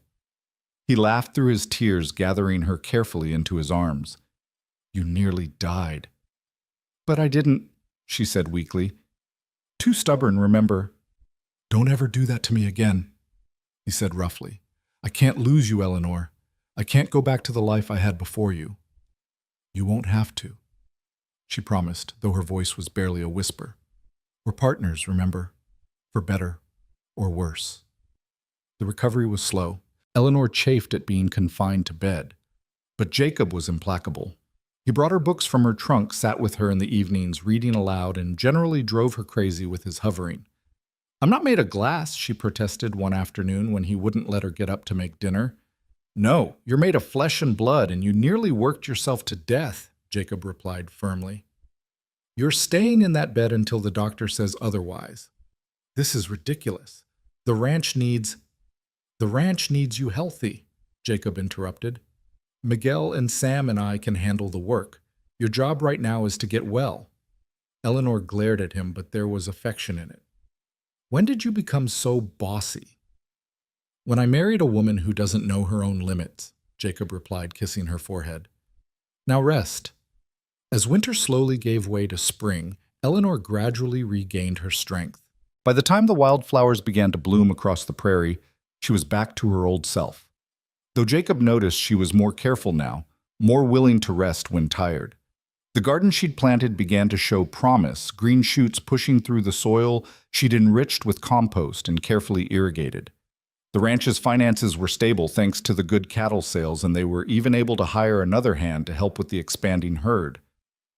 One evening in late spring, as they sat on the porch watching the sunset, Eleanor said quietly, "I have something to tell you." Jacob looked at her, noting the nervous energy in her posture. "What is it?" "I'm pregnant." The words hung in the air between them for a moment, then Jacob was pulling her into his arms, his face buried in her hair. "Are you sure?" "The doctor confirmed it yesterday when he came to check on Mary Mackenzie's baby. I'm about 3 months along." 3 months? That means right after the association meeting, Eleanor confirmed with a slight blush. "Apparently defeating corrupt ranchers is conducive to conception." Jacob laughed, joy bubbling up from somewhere deep inside. "A baby! We're going to have a baby!" "Are you happy?" Eleanor asked, and for the first time since he'd known her, she sounded uncertain. "Happy." Jacob pulled back to look at her face. "Eleanor, you've given me everything I never knew I wanted. A true partner, a love I didn't think existed, and now a child. Happy doesn't begin to cover it." She smiled that brilliant smile that transformed her face. "Good, because I have plans for this child. Education, of course, but also practical skills. They'll need to know how to run a ranch, but also how to think, how to question, how to stand up for what's right." "Of course you have plans," Jacob said fondly. "Would you be Eleanor if you didn't?" "I also think we should expand the house," Eleanor continued. "Add a proper study, maybe another bedroom or two." "Two? Well, I don't intend for this child to be an only. Do you?" Jacob thought about the big family he'd always wanted, but never thought he'd have.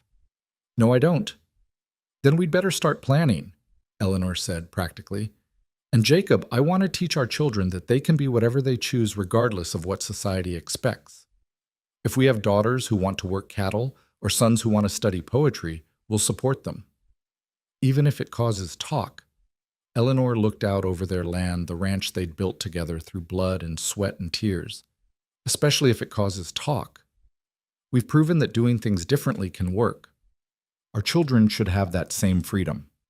As spring turned to summer, Eleanor's pregnancy became obvious, and the town's gossips had a field day discussing how she still rode horses, though she'd switched to a gentle mare and never went far from the house and continued to work in her garden. But the criticism had lost its sting. The ranch was thriving, their marriage was strong, and the future stretched before them, full of promise. The Morrison gang made one last attempt to cause trouble, rustling some cattle from the far pastures, but this time the ranchers banded together to track them down. Eleanor's exposure of the corruption had broken the gang's protection, and they were captured and handed over to the marshal.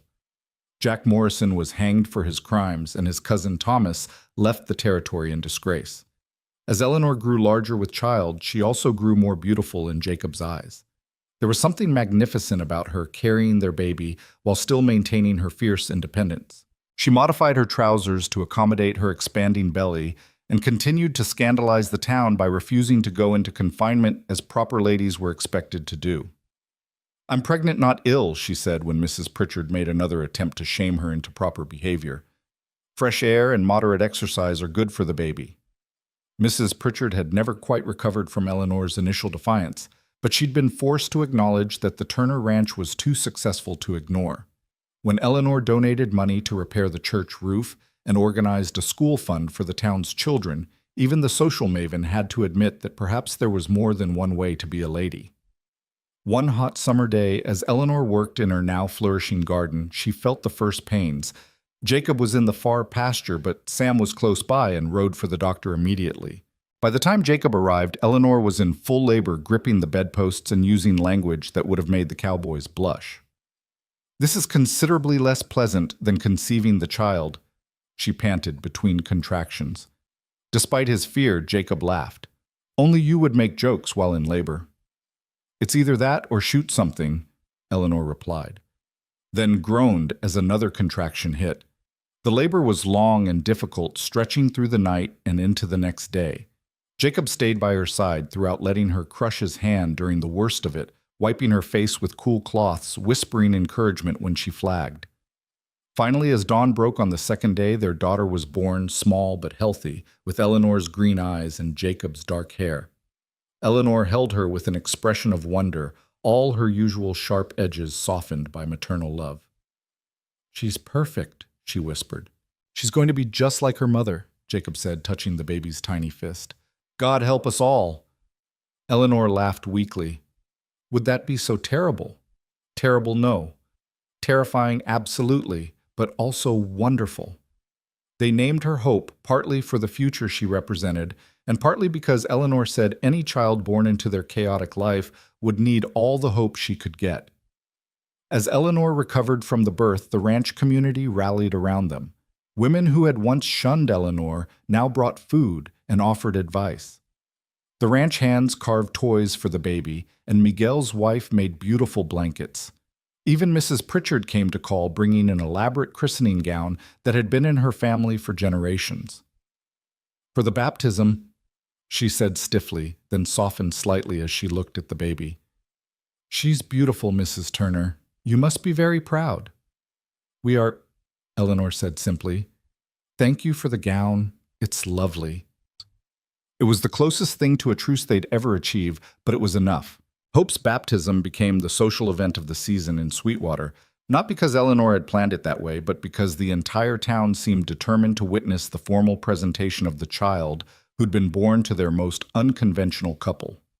The small church was packed with ranchers and their families, filling every pew while others stood along the walls. Eleanor stood at the altar holding Hope, who was resplendent in Mrs. Pritchard's heirloom gown, while Jacob stood beside them, his hand resting protectively on Eleanor's back. "She's not crying," Mrs. Henderson whispered to her neighbor. "My children all screamed through their baptisms." "That's because she's her mother's daughter," came the reply. "Probably already planning how to reorganize the church." Eleanor heard the whispers but kept her attention on Reverend Morrison, who was speaking about the blessing of children and the responsibility of the community to help raise them in righteousness. When he took Hope to perform the baptism, the baby looked at him with those startling green eyes and grabbed his finger with surprising strength. "Strong grip," the Reverend commented with a smile. "She'll need it in this world." After the ceremony, the reception at the ranch proved that Eleanor had indeed won over most of the community. The yard was full of people enjoying food music from a small band Miguel had arranged, and the sight of tough cowboys taking turns holding the baby with expressions of terrified tenderness.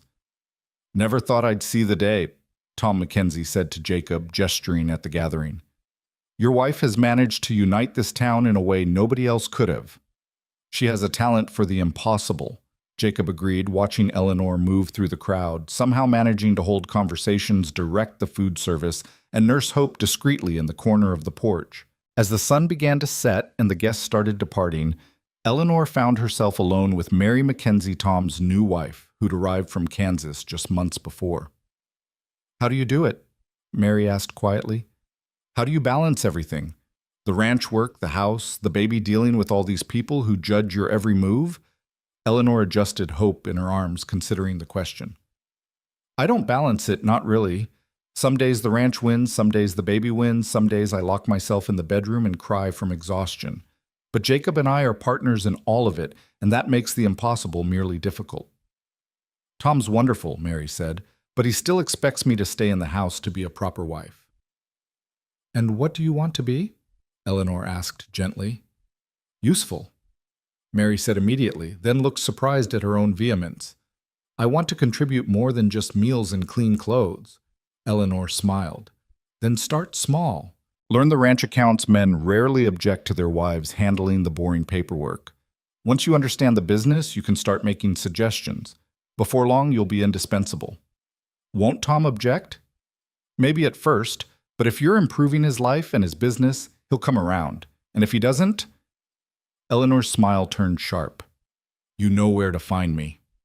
The months that followed Hope's baptism brought new challenges and unexpected joys. The baby grew rapidly, proving to be as strong-willed as her mother and as stubborn as her father. She learned to crawl early, immediately heading for whatever was most dangerous in any given room, keeping Eleanor in a constant state of vigilance. She's going to be the death of me, Eleanor said one afternoon after fishing Hope out from under the stove for the third time. How did our mothers survive this with less ambitious children? Jacob suggested scooping up his daughter and tossing her in the air, making her shriek with delight. This one's already planning her escape routes. Eleanor had barely recovered her strength from Hope's birth when the ranch faced a new crisis. A drought settled over the land, weeks without rain, turning the grass brown and brittle. The creek that had never run dry began to slow to a trickle, and the cattle grew thin despite their best efforts to find them forage. We need to sell off some of the herd, Jacob said one evening, his face grim as he reviewed their options. We can't sustain this many with the water situation. Or we could dig a well, Eleanor suggested, looking up from where she was mending one of Hope's tiny dresses. There's underground water here, your creek proves that. We just need to find it. Do you have any idea how expensive that would be? And there's no guarantee we'd hit water. There's no guarantee we won't, Eleanor countered. Jacob selling cattle now means selling at a loss. Everyone's doing it, so the prices are terrible. If we can find water, we can maintain our herd and sell when the prices recover. Jacob rubbed his face tiredly. And if we don't find water, we lose everything. Then we'd better find water, Eleanor said simply.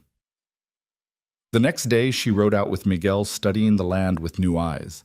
The old vaquero had been skeptical at first, but Eleanor's questions about where grass stayed greenest longest and where animals gathered even in dry times gradually won him over. There, he said, finally pointing to a depression near a cluster of cottonwood trees. If there is water below, it would be there. The trees, they know. Eleanor dismounted and walked the area slowly, Hope strapped to her back in a carrier she'd fashioned from a shawl. She knelt, placing her hand on the ground, feeling for something she couldn't quite name. Here, she said finally. We dig here. Jacob hired a drilling crew with their last reserves of cash, every turn of the drill eating into money they couldn't afford to lose. For days they found nothing but dry earth and rock. The crew wanted to give up to try another spot, but Eleanor insisted they continue. Just a little deeper, she kept saying, until even Jacob began to doubt. Then on the seventh day, when they were down nearly 200 feet and the last of their money was gone, they hit water. It came rushing up clear and cold and plentiful like a blessing from below. The crew cheered. Jacob grabbed Eleanor and spun her around while Hope laughed in her carrier, and even stoic Miguel smiled broadly. They had water enough not just for the current crisis, but to irrigate Eleanor's expanding garden and ensure the ranch's future. How did you know? Jacob asked that night as they celebrated with a special dinner. I didn't know, Eleanor admitted. But I believed. Sometimes that's enough. The well changed everything. While other ranches struggled and sold off their herds at loss, the Double J maintained its cattle and even bought some premium stock from desperate sellers. Eleanor's garden, now properly irrigated, produced enough vegetables to sell in town, creating another income stream. They hired 2 more hands and began construction on the house expansion Eleanor had planned. But success brought its own challenges. Other ranchers struggling with the drought began to resent the Turners' prosperity. Rumors started that they'd made a deal with the devil, or worse, that Eleanor was a witch who'd summoned the water through dark arts. It's jealousy talking, Jacob said when Eleanor came home from town one day, tight-lipped and angry after being snubbed by several women she'd thought were friends. It's ignorance, Eleanor corrected, unpacking supplies with sharp movements. They'd rather believe in witchcraft than admit a woman might have good instincts about land and water. The situation came to a head when someone poisoned their well. Jacob discovered it when he found 3 dead cattle near the water trough, their bodies rigid with convulsions. He immediately cordoned off the well and sent Sam racing to town for the sheriff. Eleanor was feeding Hope when Jacob told her, and her face went white with rage. "They could have killed us all. Hope drinks water from that well." "We don't know who did it," Jacob said, though his own anger was barely controlled. "Don't we?" Eleanor stood passing Hope to Jacob. "Who's been spreading rumors about witchcraft? Who's losing money while we prosper? Who's bitter enough to risk murdering a baby to get revenge?" She was thinking of Thomas Morrison's remaining allies, the ones who'd never forgiven her for exposing their corruption. Jacob knew she was probably right, but proving it would be another matter. The sheriff, a decent man named Wallace, investigated thoroughly but found no concrete evidence. The poisoning could have been anyone with access to the ranch, which meant half the county during the recent barn raising they'd hosted. "We need to be careful," Wallace warned. "Whoever did this might try again." Eleanor's response was characteristic. Instead of retreating in fear, she went on the offensive. She hired a water expert from San Antonio to test not just their well, but all the water sources in the area. What he found was shocking traces of the same poison in 3 other wells, all belonging to ranchers who'd opposed the Morrison gang. "Someone's trying to drive out anyone who won't play by their rules," Eleanor told a packed town meeting she'd called to share the findings. "This isn't about the Double J. This is about controlling the whole region through fear and sabotage." The revelation united the ranchers in a way that prosperity never could have. They formed a protective association with rotating guards for each ranch's water supply. The poisoner, perhaps realizing the community had united against them, never struck again, though they were never caught either. Through all of this, Hope grew from baby to toddler, taking her first steps on her first birthday, much to everyone's delight and terror. She had her mother's fearless nature and her father's stubborn streak, a combination that kept everyone on the ranch constantly vigilant. "She's trying to climb the corral fence again," Sam reported one afternoon, carrying a squirming Hope back to the house. "Of course she is," Eleanor sighed, taking her mud-covered daughter. "Hope, sweetheart, the horses are not toys." "Horse," Hope declared happily, her current favorite word along with no and mine. "She's going to be a handful when she's older," Jacob said, watching his daughter charm Sam into giving her a piece of candy. "She's a handful now," Eleanor corrected. "But she's also brave and curious and determined. She'll need all of those qualities in this world." As Hope grew, so did Eleanor's influence in the community. The success of the water testing had established her as someone to be reckoned with, and gradually other women began coming to her for advice. Not just about domestic matters, but about business, about standing up to their husbands, about claiming their own place in the frontier society. "You're starting a revolution," Jacob told her one evening after she'd spent the afternoon teaching 5 ranch wives how to read account ledgers. "I'm starting nothing," Eleanor replied, bouncing Hope on her knee. "I'm simply showing them what they're already capable of. These women are strong, Jacob. They've survived childbirth in sod houses, rattlesnakes in their kitchens, isolation that would break most people. They just need someone to tell them their strength matters." The revolution, if that's what it was, gained momentum when Eleanor organized the region's first harvest festival. It was ostensibly a celebration of the season's crops, but it became something more, a showcase of what the women of the region could accomplish. There were quilts and preserves, of course, but also Eleanor's vegetables, Mary Mackenzie's leather goods, and Susan Harrison's furniture designs. "My husband nearly fainted when I told him I wanted to sell my chairs," Susan confided to Eleanor as they set up the displays. "But when I showed him the order from the hotel in San Antonio, he changed his tune quick enough." The festival was a massive success, drawing visitors from as far as Austin. Eleanor had arranged for a photographer to document the event, and the image of her standing with Hope on her hip, surrounded by the other ranch women, all of them smiling proudly beside their wares, became iconic in the region. But success always comes with a price. Eleanor discovered she was pregnant again, just as the ranch faced its biggest challenge. Yet a massive storm system that threatened to flood the entire valley.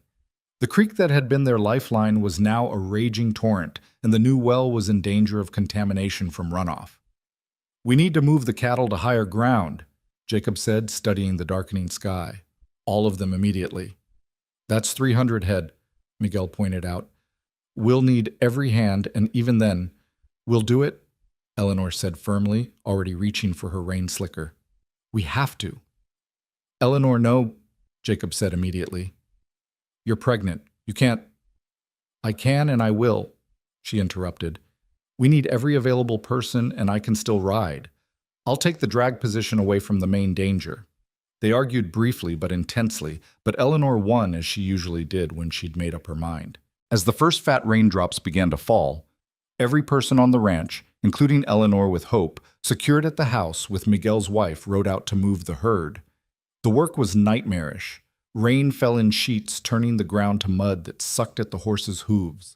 Lightning split the sky, spooking the cattle and making every moment dangerous. Eleanor, true to her word, stayed at the back of the herd, but even that position was treacherous as the ground became increasingly unstable. They were halfway to higher ground when disaster struck. A lightning strike near the lead cattle caused them to wheel back, and suddenly the organized drive became a chaotic mass of frightened animals. Eleanor saw Jacob's horse go down in the mud, saw him roll clear just as the cattle surged toward him. Without thinking, she spurred her horse forward, riding hard through the rain and mud.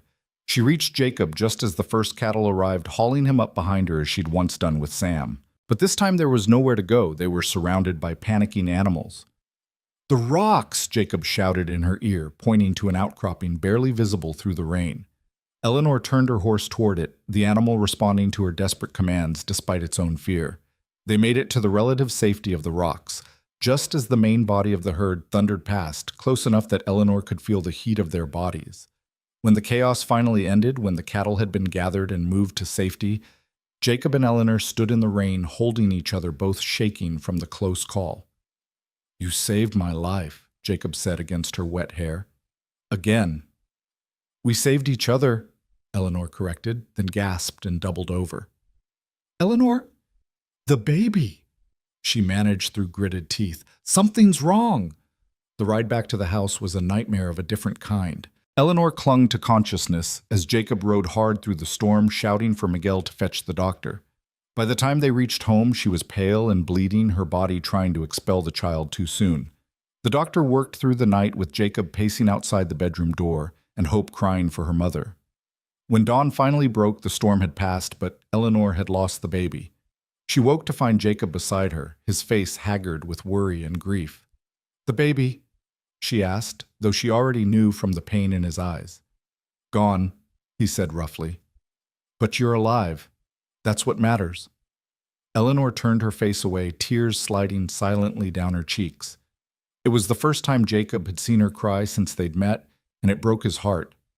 The recovery was different this time, not just physical, but emotional. Eleanor went through the motions of daily life, but the spark that usually animated her was dimmed.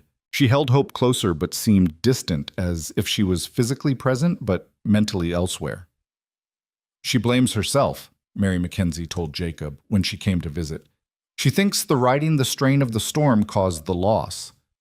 That's ridiculous, Jacob said. The doctor said it could have happened anyway. Since when has logic ever helped with grief? Mary asked gently. It was Hope who finally broke through Eleanor's depression. The toddler, with the instinct children have for their parents' emotions, became increasingly clingy and demanding, refusing to let Eleanor sink into her sorrow. One afternoon, as Eleanor sat listlessly on the porch, Hope brought her a handful of wildflowers crushed and wilted from being clutched in small fists. "Mama, pretty," Hope said, trying to stick the flowers in Eleanor's hair. Mama smiled. Eleanor looked at her daughter, really looked at her, and saw Jacob's determination in the set of her small jaw, saw her own stubbornness in those green eyes. This child needed her mother not just present, but truly there. "Yes, sweetheart," Eleanor said, pulling Hope into her lap and breathing in her little girl scent of dirt and sunshine. "Mama will smile." The healing wasn't immediate, but it began that day. Eleanor threw herself back into ranch work with renewed determination, as if trying to prove that the loss hadn't broken her. She expanded the garden again, started a correspondence with an agricultural college about improved irrigation techniques, and began teaching Hope her letters, despite Jacob's protests that she was too young. "She's never too young to learn Eleanor insisted, watching Hope carefully trace an A in the dirt. "Knowledge is power, and I want our daughter to have all the power she can get." The ranch prospered despite the emotional setback. The cattle they'd saved from the flood commanded high prices. The garden produced enough to supply 2 restaurants in San Antonio, and their horses were gaining a reputation for quality throughout Texas. Then came the letter that changed everything. It arrived on a Tuesday afternoon, delivered by special courier from Austin. Eleanor read it twice, then handed it to Jacob with shaking hands. "What is it?" he asked, alarmed by her expression. "My aunt in Boston died. She left me everything, the house, the investments, nearly $50,000. Jacob stared at the letter, the sum staggering. It was more money than most people saw in a lifetime, enough to transform the ranch into an empire or to leave it entirely. "We could go back," Eleanor said quietly, "to Boston. Hope could have the best education, the opportunities I had. We could live in comfort without the constant struggle."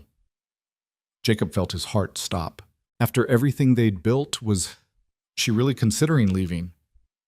Eleanor must have seen the fear in his face, because she quickly continued, "Or we could use it to build something extraordinary here. Buy more land, improve the breeding programs, maybe even start that school you've heard me talk about." "What do you want?" Jacob asked carefully. Eleanor looked out over their land at the garden she'd coaxed from stubborn soil, at the cattle grazing peacefully, at Hope playing in the yard with a stick she was pretending was a horse. "I want to stay," she said firmly. "This is our home, but I want to use this windfall to make it better, not just for us, but for everyone. A school where girls and boys can learn together, a medical clinic so women don't have to deliver babies alone, maybe even a library." "That's ambitious," Jacob said, but he was smiling. "When have I ever been anything else?" Eleanor asked, and for the first time since losing the baby, her smile reached her eyes. The transformation of Sweetwater began slowly but deliberately. Eleanor started with the school, a modest building that could hold 20 students. She hired a teacher from Dallas, a young woman named Catherine, who shared Eleanor's belief that education shouldn't be limited by gender or social class. The resistance was immediate and predictable. Several ranchers refused to send their children to a school run by that Turner woman, and Mrs. Pritchard organized a formal protest claiming Eleanor was trying to corrupt the youth with radical ideas. "Let them protest," Eleanor said calmly as she and Catherine arranged desks in the new schoolhouse. "When their children see others learning to read and write and calculate, they'll change their minds." She was right. Within a month, even the holdouts were sending their children to the school, unable to deny the value of education, even if they disagreed with Eleanor's methods. The medical clinic came next, staffed by a doctor Eleanor lured from San Antonio with the promise of a house and steady salary. The first baby delivered there was Mary Mackenzie's son, and when both mother and child survived what would have been a dangerous breech birth, even the skeptics had to admit the clinic's value. "You're changing everything," Jacob told Eleanor one evening as they walked through town, noting the new buildings, the improved roads, the general air of prosperity that had settled over Sweetwater. "We're changing everything," Eleanor corrected, taking his arm. "None of this would be possible without your support." "My support? I just try to keep up with your plans." "That's the most important support of all," Eleanor said seriously. "You let me be who I am, Jacob. Do you have any idea how rare that is?" As Hope grew from toddler to child, she absorbed her parents' partnership as naturally as breathing. She worked alongside her father with the cattle and learned accounts from her mother. She could ride before she could properly walk and could calculate feed ratios before she mastered long division. "She's going to be formidable," Catherine, the teacher, told Eleanor after Hope, at age 4, corrected an older student's grammar during class. "Good," Eleanor replied. "The world needs formidable women." The world also apparently needed Eleanor to have another child. She discovered she was pregnant again just as Hope turned 5, and this time she was terrified. The loss of the second baby still haunted her, and she found herself being uncharacteristically careful, avoiding riding, limiting her work, resting when tired. "This isn't like you," Jacob said one evening, finding her in bed before sunset.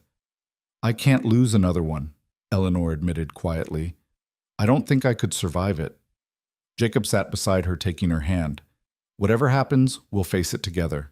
But Eleanor, you can't live in fear. That's not who you are. She squeezed his hand, drawing strength from his steady presence. You're right. Fear doesn't change outcomes, does it? Not that I've noticed. So Eleanor returned to her modified version of normal life, careful, but not paralyzed. The pregnancy progressed smoothly, and on a beautiful spring morning, she delivered a healthy son they named James after Jacob's father. A boy, Jacob said, holding his son with an expression of wonder. I have a son. You have a child, Eleanor corrected gently. Boy or girl, they're ours to raise as best we can. James proved to be as different from Hope as two siblings could be. Where she was bold and outgoing, he was quiet and observant. Where she rushed toward every challenge, he hung back, analyzing before acting. But he had his own strength, a quiet determination that reminded Eleanor of Jacob in his steadier moments. The ranch continued to prosper, becoming one of the largest operations in the region. They employed 15 full-time hands, now many with families who lived on the property. Eleanor had built houses for them, proper homes with gardens and chicken coops, creating a small community within the ranch boundaries. It's like a town unto itself, observed a journalist from Houston who'd come to write about the unusual partnership of the Turner Ranch. That's the idea of it, Eleanor told him as she showed him around. People work better when they're treated as valuable members of a community, not just hired hands. The article, when it was published, caused a sensation. It described Eleanor as a frontier revolutionary oas, praised Jacob's progressive thinking, and held up their ranch as a model for modern agricultural operations. Letters poured in from across the country, some praising, others condemning, but all taking notice. We're famous, Jacob said dryly, reading a particularly vitriolic letter from a rancher in Montana who accused them of destroying traditional values. We're notorious, Eleanor corrected, bouncing James on her knee while Hope practiced writing at the kitchen table. There's a difference. Is there? Famous people are admired. Notorious people change things. The change Eleanor had started rippled outward in ways she couldn't have anticipated. Other ranchers' wives began asserting themselves, demanding partnership rather than subservience. The school she'd founded became a model for rural education. The medical clinic expanded to serve 3 counties. But with influence came responsibility, and Eleanor found herself stretched thin. Trying to manage the ranch raised 2 children and respond to the constant requests for advice and assistance.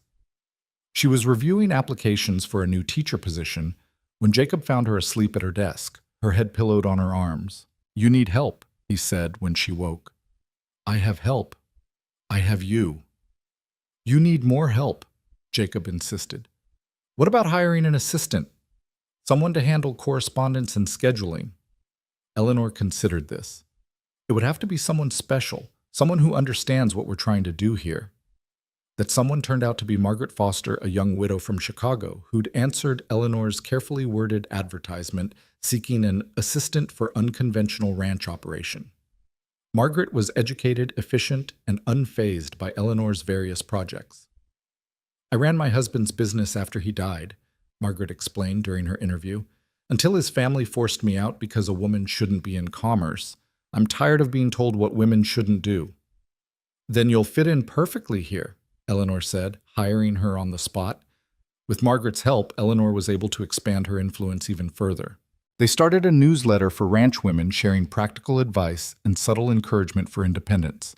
They organized an annual conference that brought together progressive ranchers and their wives to share innovations and ideas.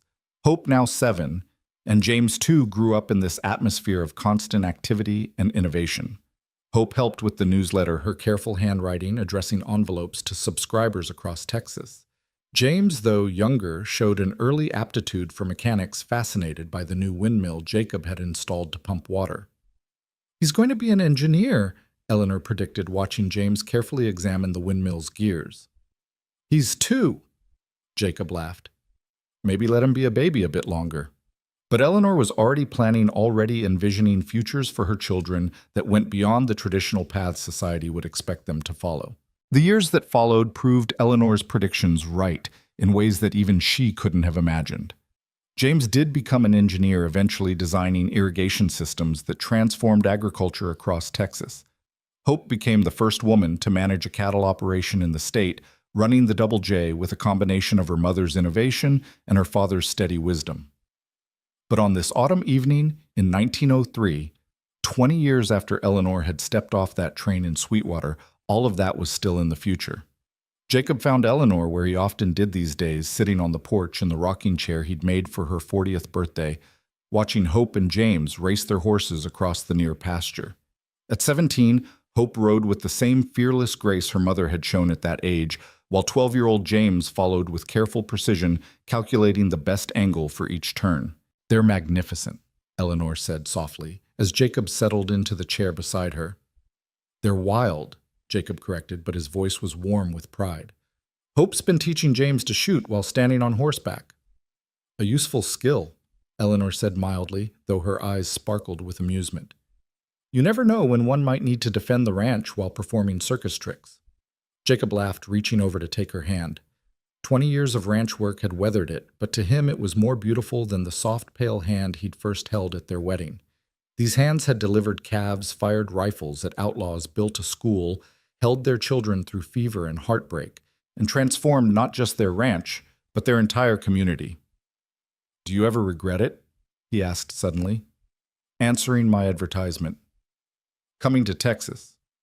Eleanor turned to look at him, and even after 2 decades, those green eyes could still stop his heart. "How can you ask that? Everything I am, everything we've built started with that decision. You could have had an easier life."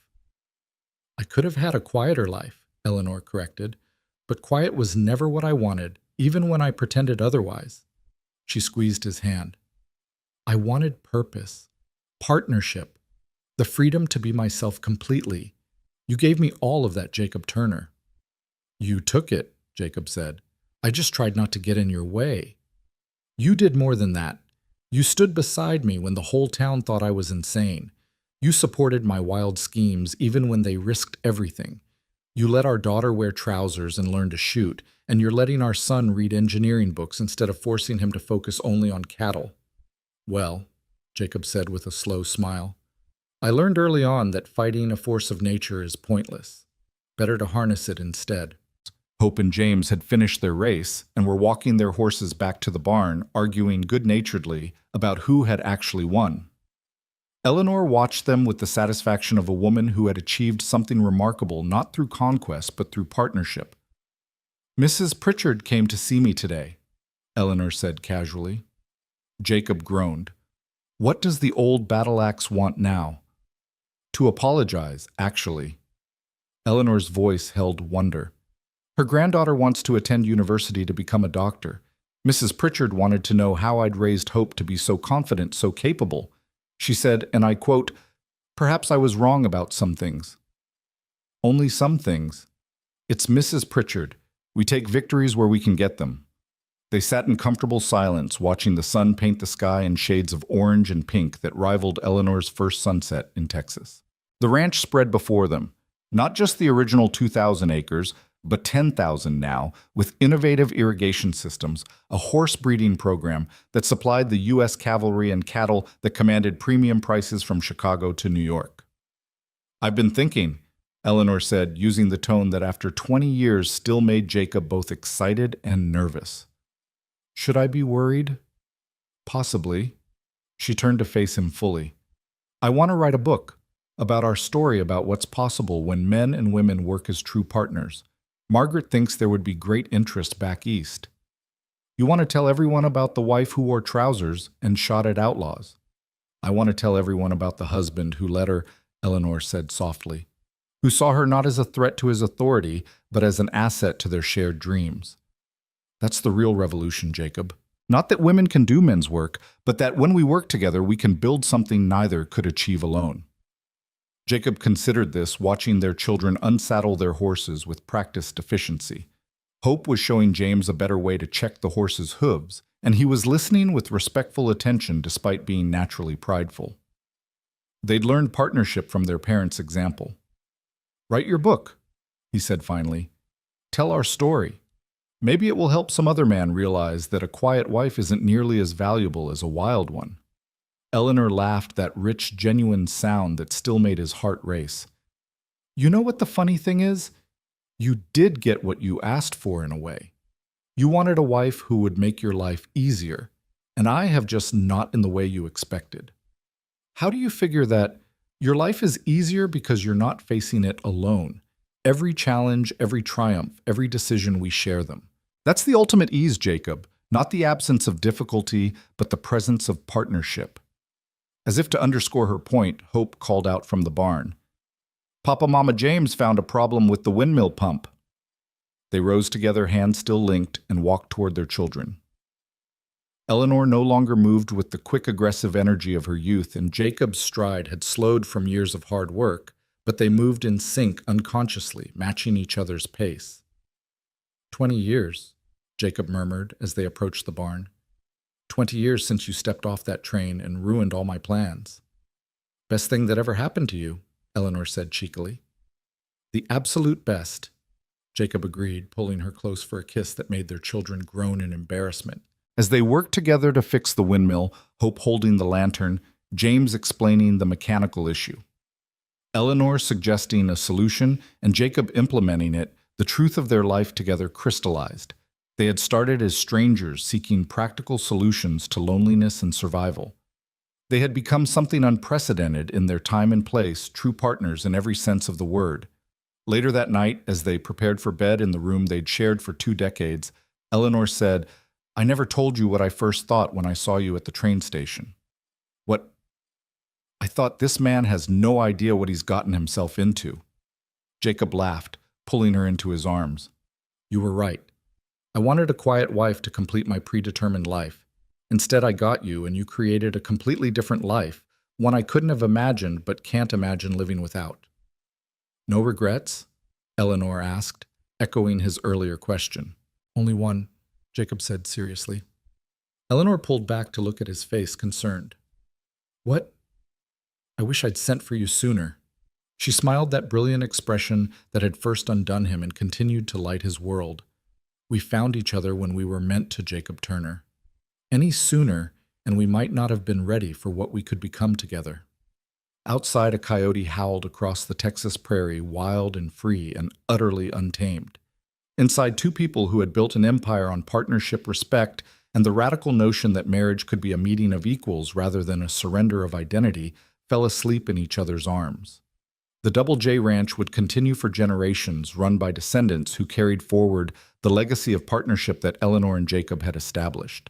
The school Eleanor founded would become a model for rural education across the West. The stories of the woman who wore trousers and faced down outlaws would become legend told around campfires and in history books.